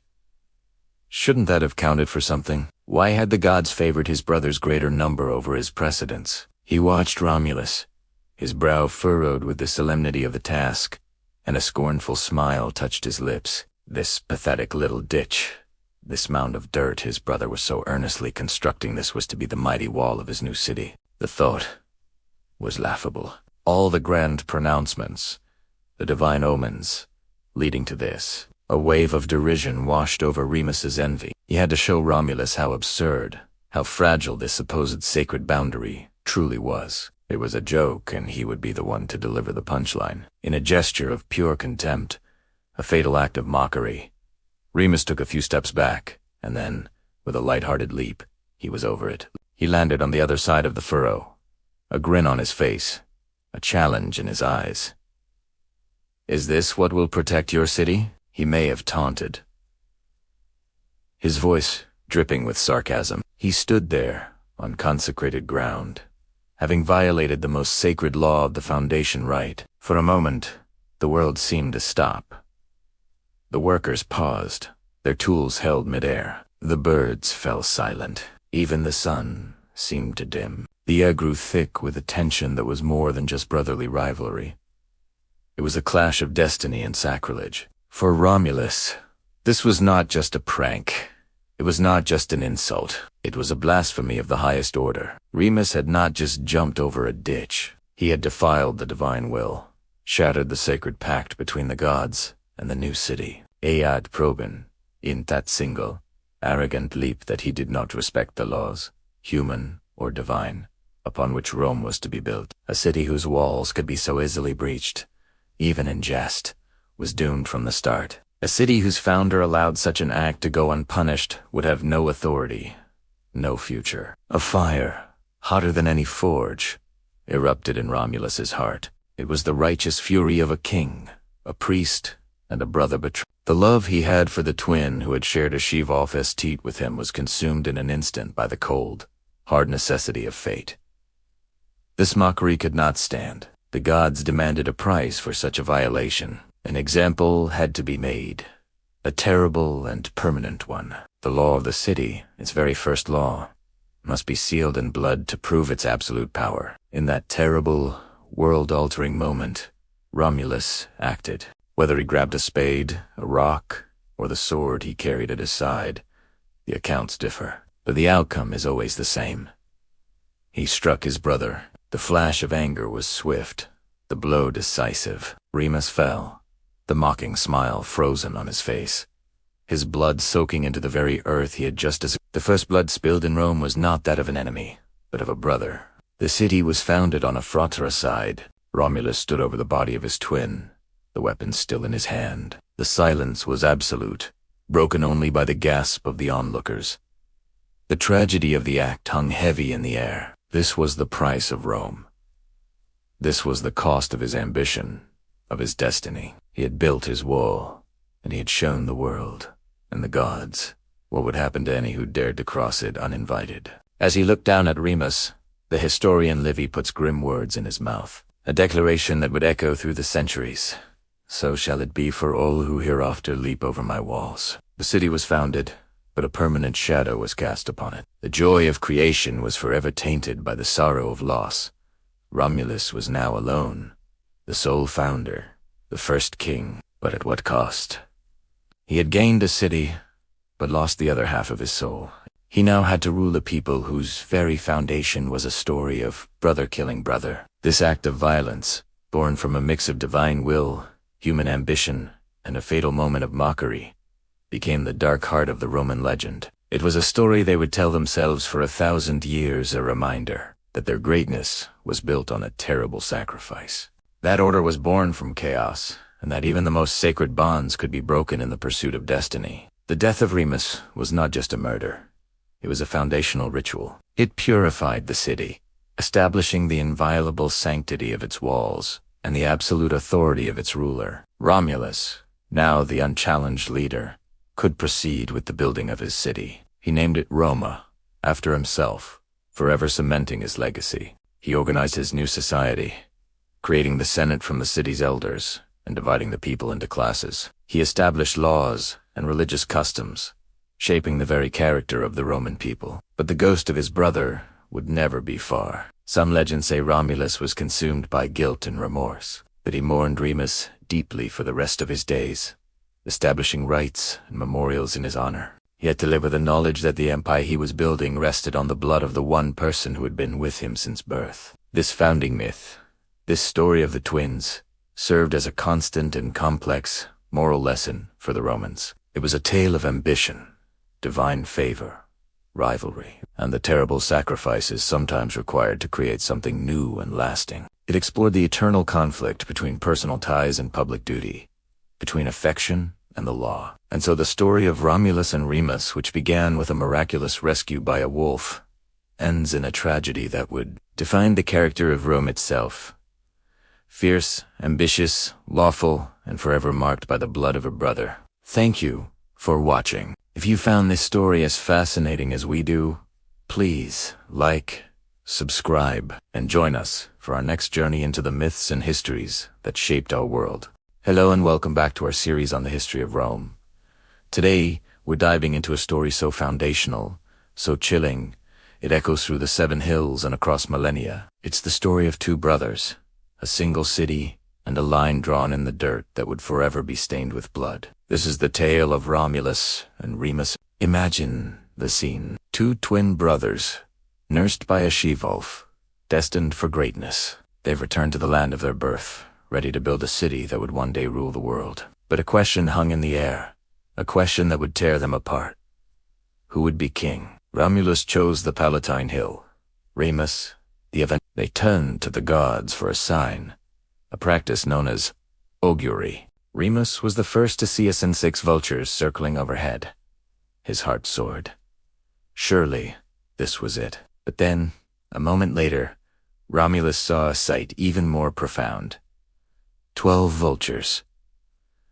Double the number. The message from the heavens seemed clear, at least to Romulus. He was the chosen one, with the gods' favor apparently on his side. Romulus began the sacred ritual of founding his city. He hitched a white cow and a white bull to a plow and carved a furrow in the earth, marking the boundary of his new city, the Pomerium. This was no ordinary ditch. It was a sacred line, a magical and religious barrier that would protect his people. As he lifted the plow to mark the locations for future gates, he declared the walls They were not just stone and mortar. They were a pact with the gods. But Remus, still stinging from his defeat in the augury, was not impressed. He watched his brother, his twin, with a heart full of resentment and jealousy. Was it a joke? A childish game? In a fatal act of defiance, he mocked Romulus's shallow trench. He ridiculed the so-called walls that were meant to protect a future empire. And then he did the unthinkable. He leaped over the furrow. He crossed the sacred line. In that moment, the world held its breath. The playful rivalry of brothers curdled into something dark and absolute. Romulus's face hardened. His duty as a founder, as a king chosen by the gods, overshadowed his love as a brother. He raised his hand, some say with a sword, others with a spade, and struck Remus down. As his brother fell, the first citizen of this yet named city, Romulus uttered the words that would define Rome as soul forever. So shall die any other who crosses my walls. Silence. The birds stopped singing. The wind died down. The first blood had been spilled in Rome, not by an enemy, but by its founder. Fratricide, the murder of a brother, was the city's baptism.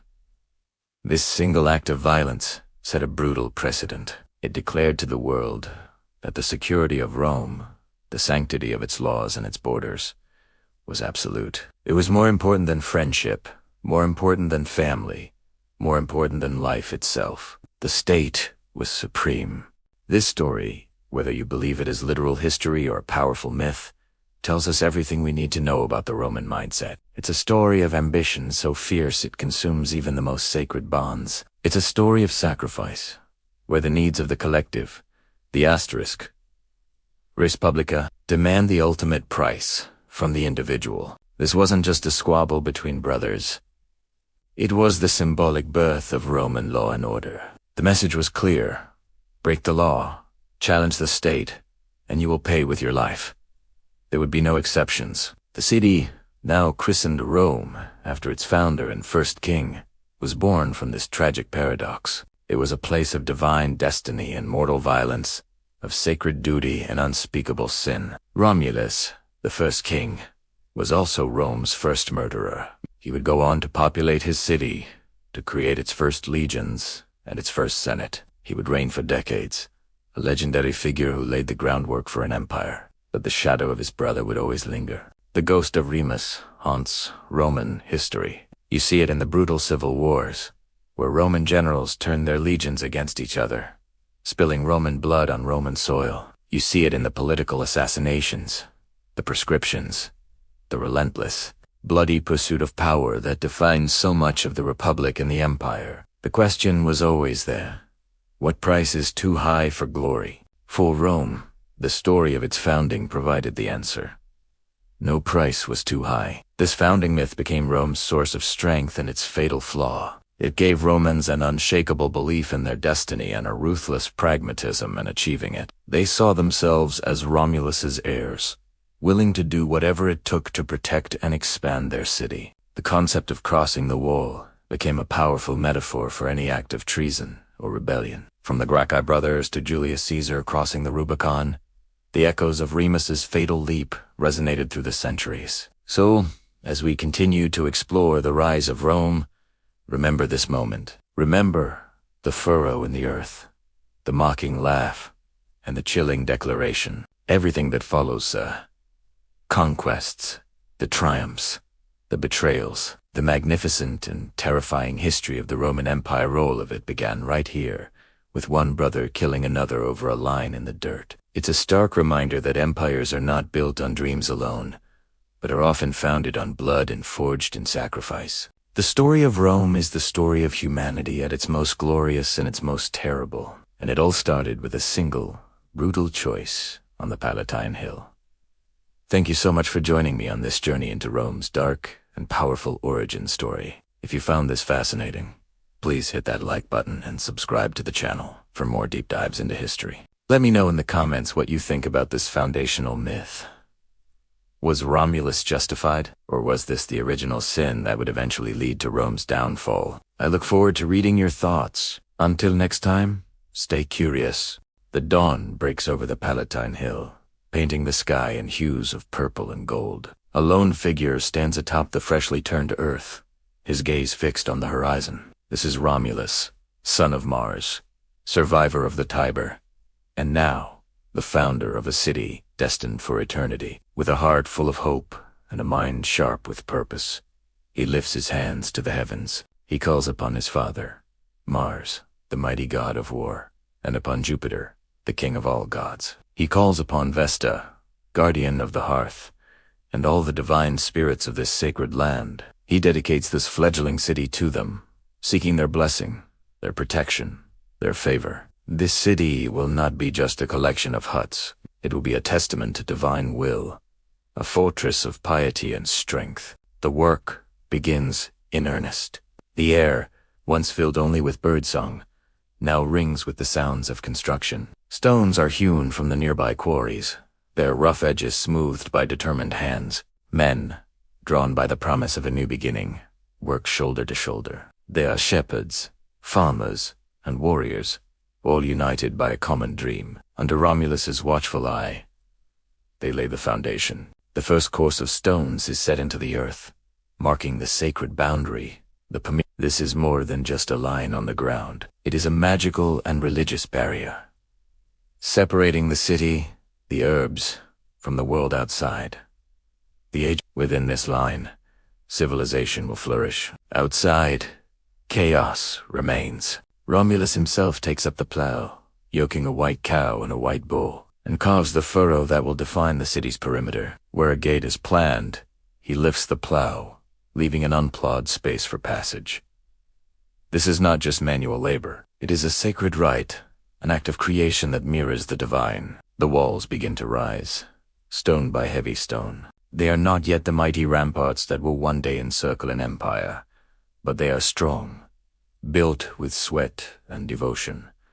They stand as a symbol of security and identity. These walls declare to the world, we are here, we are one, and we will endure. As the walls grow taller, so does the spirit of the people. They see their future taking shape, a tangible reality rising from the dust. Within these nascent walls, the first structures appear. A simple temple is consecrated to Mars, a place for offerings and prayers. A central forum is marked out, a space for assembly, for commerce, for justice. The first streets are laid, not as a random web, but with a sense of order, radiating from the central heart of the community. Every stone laid, every path cleared, is part of a grand design. With the physical structure taking form, Romulus turns to the spiritual foundation. He knows that a city is more than its walls and buildings. It is its laws, its customs, its soul. He performs the first rituals, his voice clear and steady as he recites the ancient prayers. He lights the first sacred fire, its flame a living symbol of the city's hearth, a fire that must never be extinguished. He establishes the priesthoods, appointing men to serve the gods and interpret their will. He introduces the auguries, the practice of reading the flight of birds, to divine the future, the very method that granted him this hill. These rituals bind the community together, creating a shared sense of reverence and purpose. They are the invisible mortars that holds the stones of the city together, ensuring that it is not just a settlement, but a holy place, a city favored by the gods. Finally, the moment arrives to give this new creation a name. It is a decision of immense weight, for a name holds power. It shapes destiny. Various names are likely considered, names that speak of strength, or the gods, or the land itself. But one name rises above all others, a name that echoes the founder's own, a name that resonates with the very essence of its creation. Romulus, the man who willed this city into being, bestows upon it a part of himself. The city shall be called Roma. The name is spoken, and it seems to hang in the air, filled with promise. Roma. It sounds like strength. It sounds like destiny. It is a reflection of its founder, a testament to his vision and his will. The people cheer, their voices rising as one.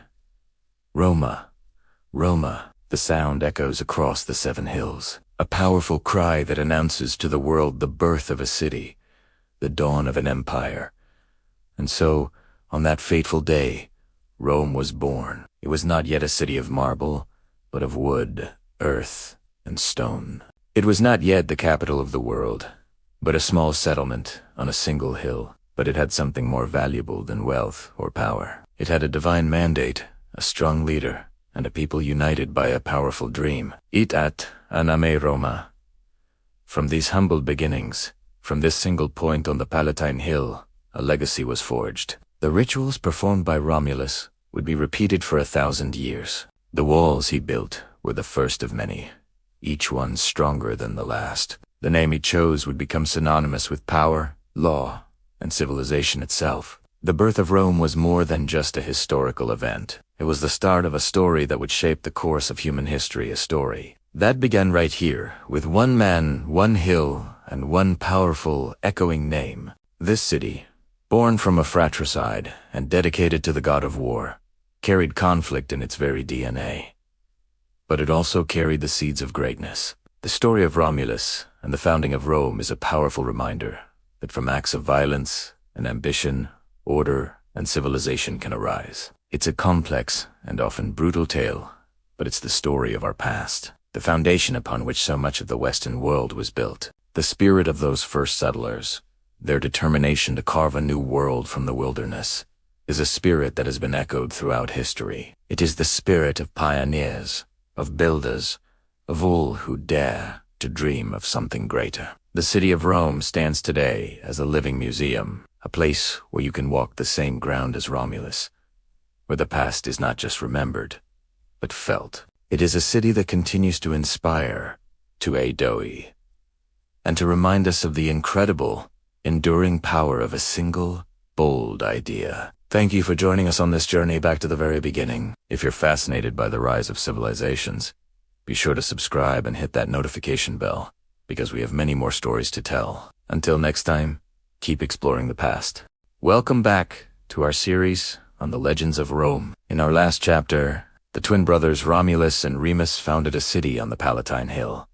But a tragic dispute ended with Romulus killing his own brother, leaving him the sole founder and ruler. Today, we delve into the reign of Romulus, the very first king of Rome, and explore how he transformed a small settlement into the foundations of a future empire. With Remus gone, Romulus stood as the undisputed leader. The city was named Rome in his honor, and he officially became its first king.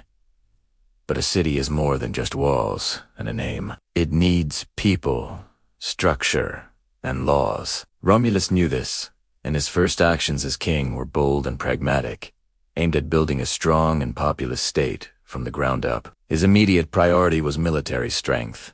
A new city in a land of established tribes was vulnerable. Romulus organized his most abalibated followers into military units, called legions. He divided his men into regiments of 3,000 infantry and 300 cavalry. These men, known as the first Roman soldiers, were not just a defense force. They were the backbone of the state, loyal to their king and their new city. He armed them, trained them, and instilled a sense of duty and discipline that would become a hallmark of the Roman military for centuries to come. This wasn't just an army. It was the beginning of a military tradition that would conquer the known world. But an army needs a populace to protect and sustain it. Rome was a new city, and its initial population was small, consisting mainly of Romulus's original followers, shepherds, and adventurers. To grow his city quickly, Romulus made a radical and controversial decision. He declared Rome an asylum, a safe haven for anyone seeking a new life. He opened the city's gates to fugitives, exiles, runaway slaves, and debtors from all neighboring lands. He didn't care about their past, only their willingness to become Romans and contribute to the city's future. Imagine the scene. A stream of people, outcasts from their own societies, flocking to this new city on the hill, drawn by the promise of a fresh start.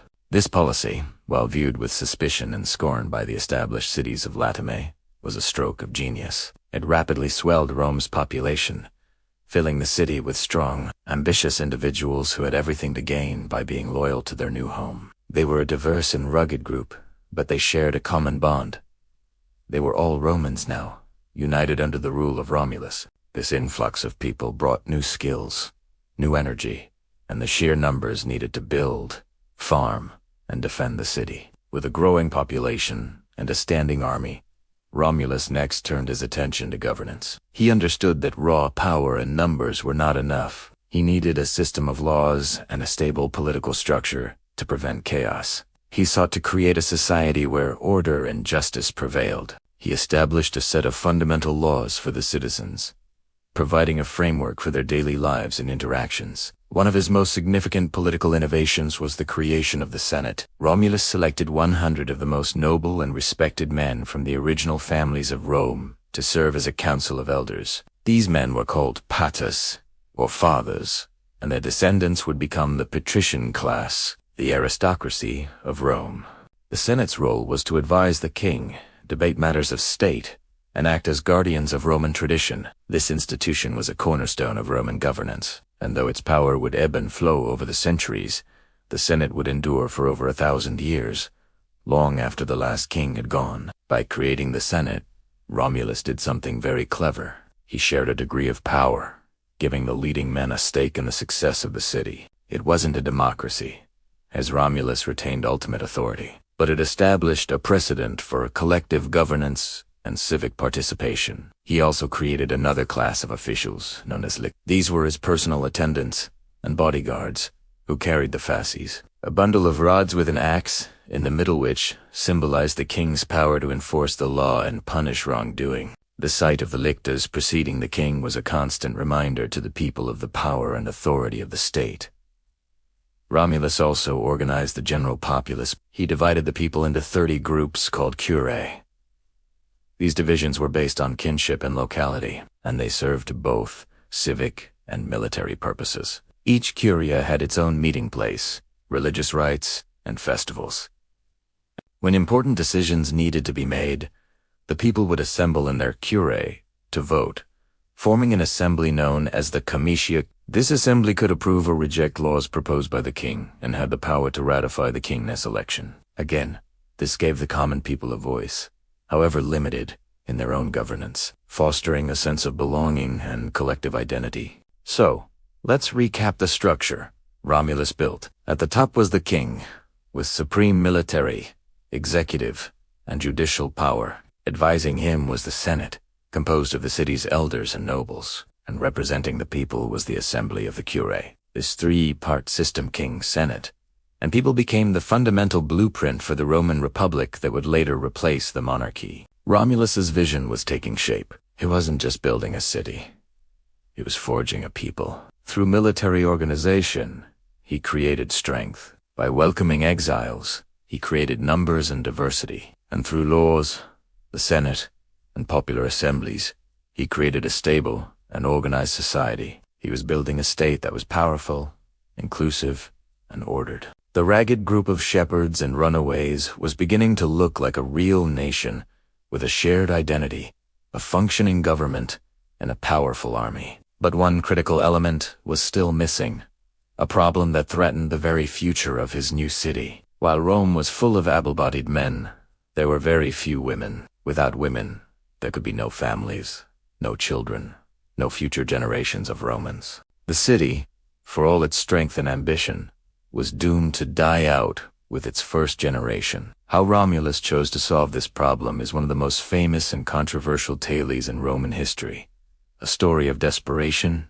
audacity, and violence. It is the story of the rape of the Sabine women, and that is where we will pick up in our next chapter. Thank you for joining us on this journey into the birth of Rome. The story of Romulus is a powerful reminder that great nations are not just born. They are meticulously built, often through a combination of brilliant vision, ruthless pragmatism, and sheer force of will. If you enjoyed this video, please give it a like and subscribe to our channel for more tales from the ancient world. Don't forget to hit the notification bell so you won't miss the next dramatic chapter in our series. See you next time.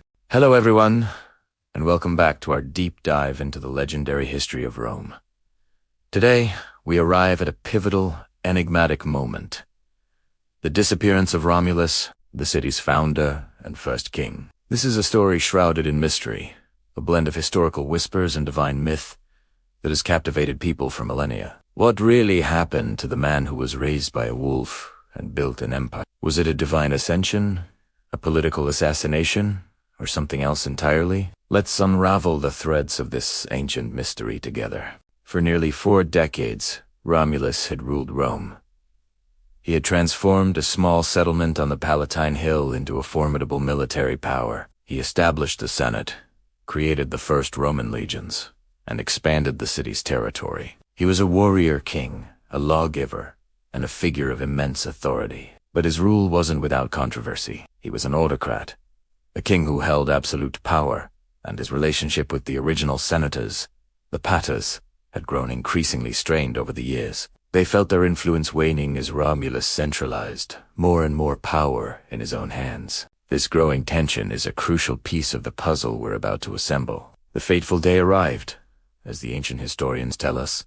During a public assembly, Romulus was reviewing his troops in a field known as the Campus Martis, the Field of Mars, just outside the city walls. The sky was clear, the sun was shining, and the king stood before his people, a symbol of Rome's strength. Suddenly, without warning, a storm of epic proportions descended upon the field. The sky turned black, lightning tore through the air, and thunder boomed so violently that it shook the very ground. A thick, impenetrable cloud or mist enveloped the king's throne, obscuring him completely from view. Panic erupted. The people scattered, seeking shelter from the terrifying tempest. When the storm finally passed and the sky cleared, a strange calm fell over the Campus Mart. The people slowly returned, their eyes searching for their king. But the throne was empty. Romulus was gone. He had vanished without a trace. There was no body, no sign of a struggle, nothing. It was as if he had been plucked from the earth by an unseen hand. The initial reaction was one of bewilderment and fear. Where was their king? What had just happened? The soldiers and citizens searched the area frantically, but their efforts were in vain. Romulus, the founder of Rome, had disappeared. Immediately, 2 very different stories began to circulate to explain the king's sudden absence. The first, and the one favored by the common people and the soldiers who revered him, was a tale of divine intervention. They claimed that the storm was no ordinary weather event. It was a sin. They believed that Mars, the god of war and Romulus's divine father, had descended in his chariot to reclaim his son. They argued that Romulus, having fulfilled his earthly destiny of founding and securing Rome, was too great to die a mortal death. Instead, he was taken up into the heavens to live among the gods. This was his apotheosis, his transformation from a mortal king into a deity. The empty throne wasn't a sign of death, but of ascension.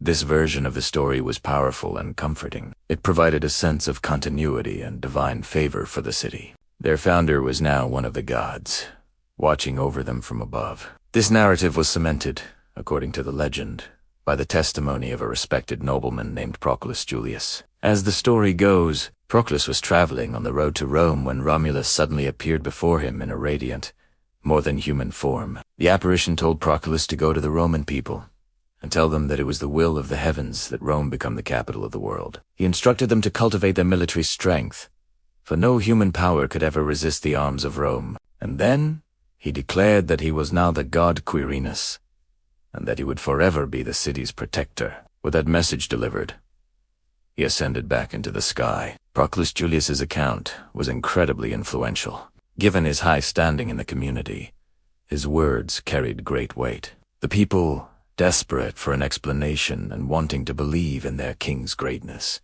readily accepted the story. The cult of Quirinus was established, and a temple was built in his honor on the Quirinal Hill, one of the 7 hills of Rome. Romulus, the king, was gone, but Quirinus, the god, would be with them always. This story of deification became a cornerstone of Roman identity, reinforcing the belief that Rome was a city specially chosen and protected by the gods. It elevated their origin story from a simple founding to a divine epic. However, there was another, much darker and more cynical theory whispered among the city's elite, particularly the senators. This was the political explanation. These senators, the Padissa, had long resented Romulus's autocratic style. They felt he had sidelined them, ignoring their counsel and ruling like a tyrant. His power had grown too great, and his popularity with the army and the common people made him untouchable. According to this version of events, there was no divine storm. Or, if there was, the senators used the chaos and confusion it created as an opportunity. This theory suggests a political assassination, a conspiracy of the highest order. This theory suggests a political assassination, a conspiracy of the highest order. The story goes that while the people were scattered by the storm, the senators closest to the throne surrounded Romulus. They killed him right there on the field of Mars. But what about the body? This is where the story gets particularly gruesome. To hide their crime, they dismembered the king's body. Each senator concealed a piece of the body under his robes. Later, in secret, they disposed of the remains, ensuring that no trace of their king would ever be found. The disappearance was a cover-up. The story of his divine ascension, they claimed, was a convenient lie concocted to placate the furious soldiers and the grieving public who might have torn the city apart if they suspected foul play. This version of events paints a picture of a brutal power struggle at the heart of early Rome. It suggests that the city's founding was marked not just by divine will, but by human ambition, jealousy, and violence. The historian Livy, one of our main sources for this period, presents both versions of the story, acknowledging that while the assassination theory was whispered in secret, the story of apotheosis became the official, accepted narrative. He leaves it to the reader to decide which is more plausible. But the very existence of this second theory shows the deep political divisions that existed in Rome even in its earliest days. Was it a divine miracle or a political coup? Let's think about this from a historical perspective. It's highly unlikely that a man literally ascended into the sky. So, what could have actually happened? The assassination theory is certainly plausible. Kings and leaders throughout history have been removed by those who covet their power. The fact that Romulus was an absolute monarch who had been in power for 38 years would have certainly created enemies within the aristocracy. The Senate, which he himself created, may have felt it was time for a change, a move towards a more oligarchic form of government, where they held more power. A sudden storm would have provided the perfect cover for such a brazen act. The lack of a body is the key element, and the grim story of dismemberment, while shocking, offers a chillingly practical explanation. But there are other possibilities, too. Romulus could have simply been struck by lightning during the storm, a freak act of nature that was then interpreted as a divine sign. His body might have been so badly burned or destroyed that it was unrecognizable. Or perhaps it was washed away by a flash flood. In a pre-scientific age, such a dramatic and unusual death would easily be It's a simpler explanation, but it fits the circumstances. The story of ascension could have been created after the fact to give meaning to a random, tragic event and to honor the memory of their great founder. It transformed a meaningless death into a glorious, purpose-filled departure. Ultimately, The true fate of Romulus remains one of history's great unsolved mysteries. We have no definitive archaeological or written evidence from the time to prove one theory over the other. All we have are the legends, passed down through generations by writers like Livy, Plutarch, and Ovid, who were writing centuries after the events supposedly took place. They were compiling oral traditions and fragments of history, weaving them into a coherent narrative. For them, the literal truth was often less important than the moral and cultural significance of the story. What matters is what the Romans themselves believed. The story of Quirinus, the deified Romulus, became a powerful part of their civil religion. It justified their belief in their own manifest destiny and their divine right to conquer and rule. It set a precedent for the future deification of Roman emperors, like Augustus and Claudius, who would also be declared gods after their deaths. The story of Romulus's end, whether it was an ascension or an assassination, marks the end of Rome's mythical founding era and the beginning of its next chapter. After his disappearance, the city entered a period known as the interregnum, where the senators took turns ruling until a new king, Numa Pompilius, was chosen. The age of the lone wolf-raised founder was over, and the age of the Roman state, with its complex political machinations, had truly begun. The ambiguity is what makes the story so enduring.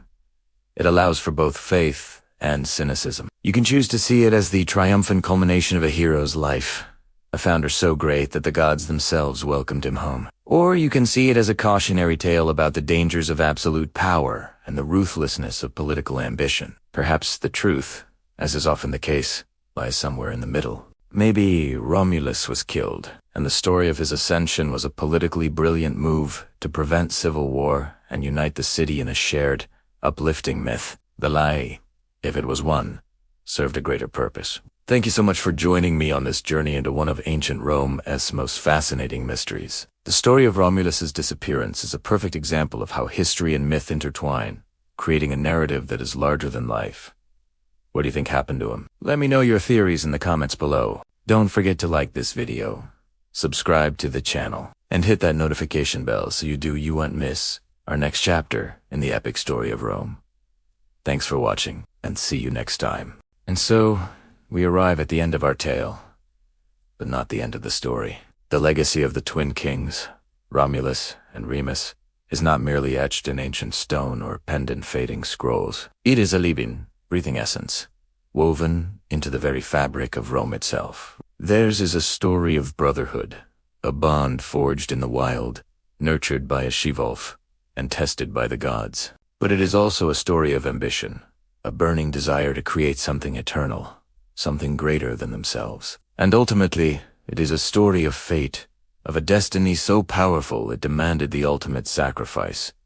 Think of it, two brothers, equals in blood and spirit, standing on opposing hills, their eyes fixed on the heavens, waiting for a sign. One sees 6 vultures, a respectable omen. The other sees 12, a sign of overwhelming divine favor. In that moment the path was chosen. The die was cast. Was it ambition that drove Romulus to claim the Palatine Hill as his own, to draw a line in the earth and declare it sacred? Or was it destiny, a force moving him like a piece on a celestial game board? When Remus, in a fit of defiant mockery, leaped over that nascent wall, he wasn't just crossing a shallow ditch. He was challenging fate. He was testing the limits of brotherly love against the iron will of ambition. The tragedy that followed, the spilling of a brother's blood upon the soil of a city yet to be named, is the foundational paradox of Rome.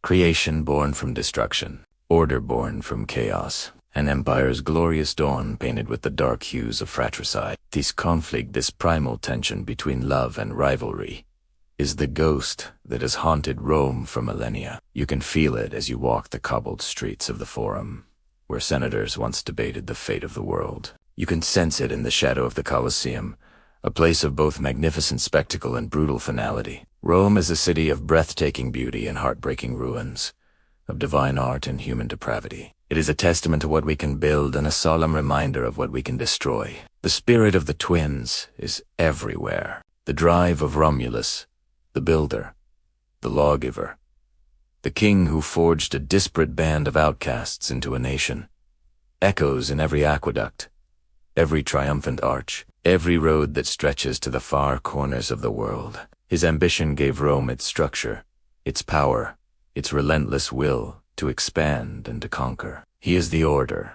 the discipline, the imperium. But the spirit of Remus, the challenger, the one who questioned authority and paid the price, is there too. His is the whisper of rebellion, the voice of the plebeian demanding justice, the spark of the slave dreaming of freedom. He is the reminder that every wall can be breached, every law can be questioned, and that power, unchecked, can become tyranny. He is the chaos, the passion, the undying question at the heart of the empire. This eternal struggle is Rome, is se nate and se, love and rivalry, creation and destruction. One cannot exist without the other. The city's strength was forged in this internal conflict. It drove its legions, fueled its innovations, and inspired its poets and philosophers to grapple with the deepest questions of human nature. They built an empire that shaped Western civilization, but at its core was always the memory of two brothers and a single, fatal choice.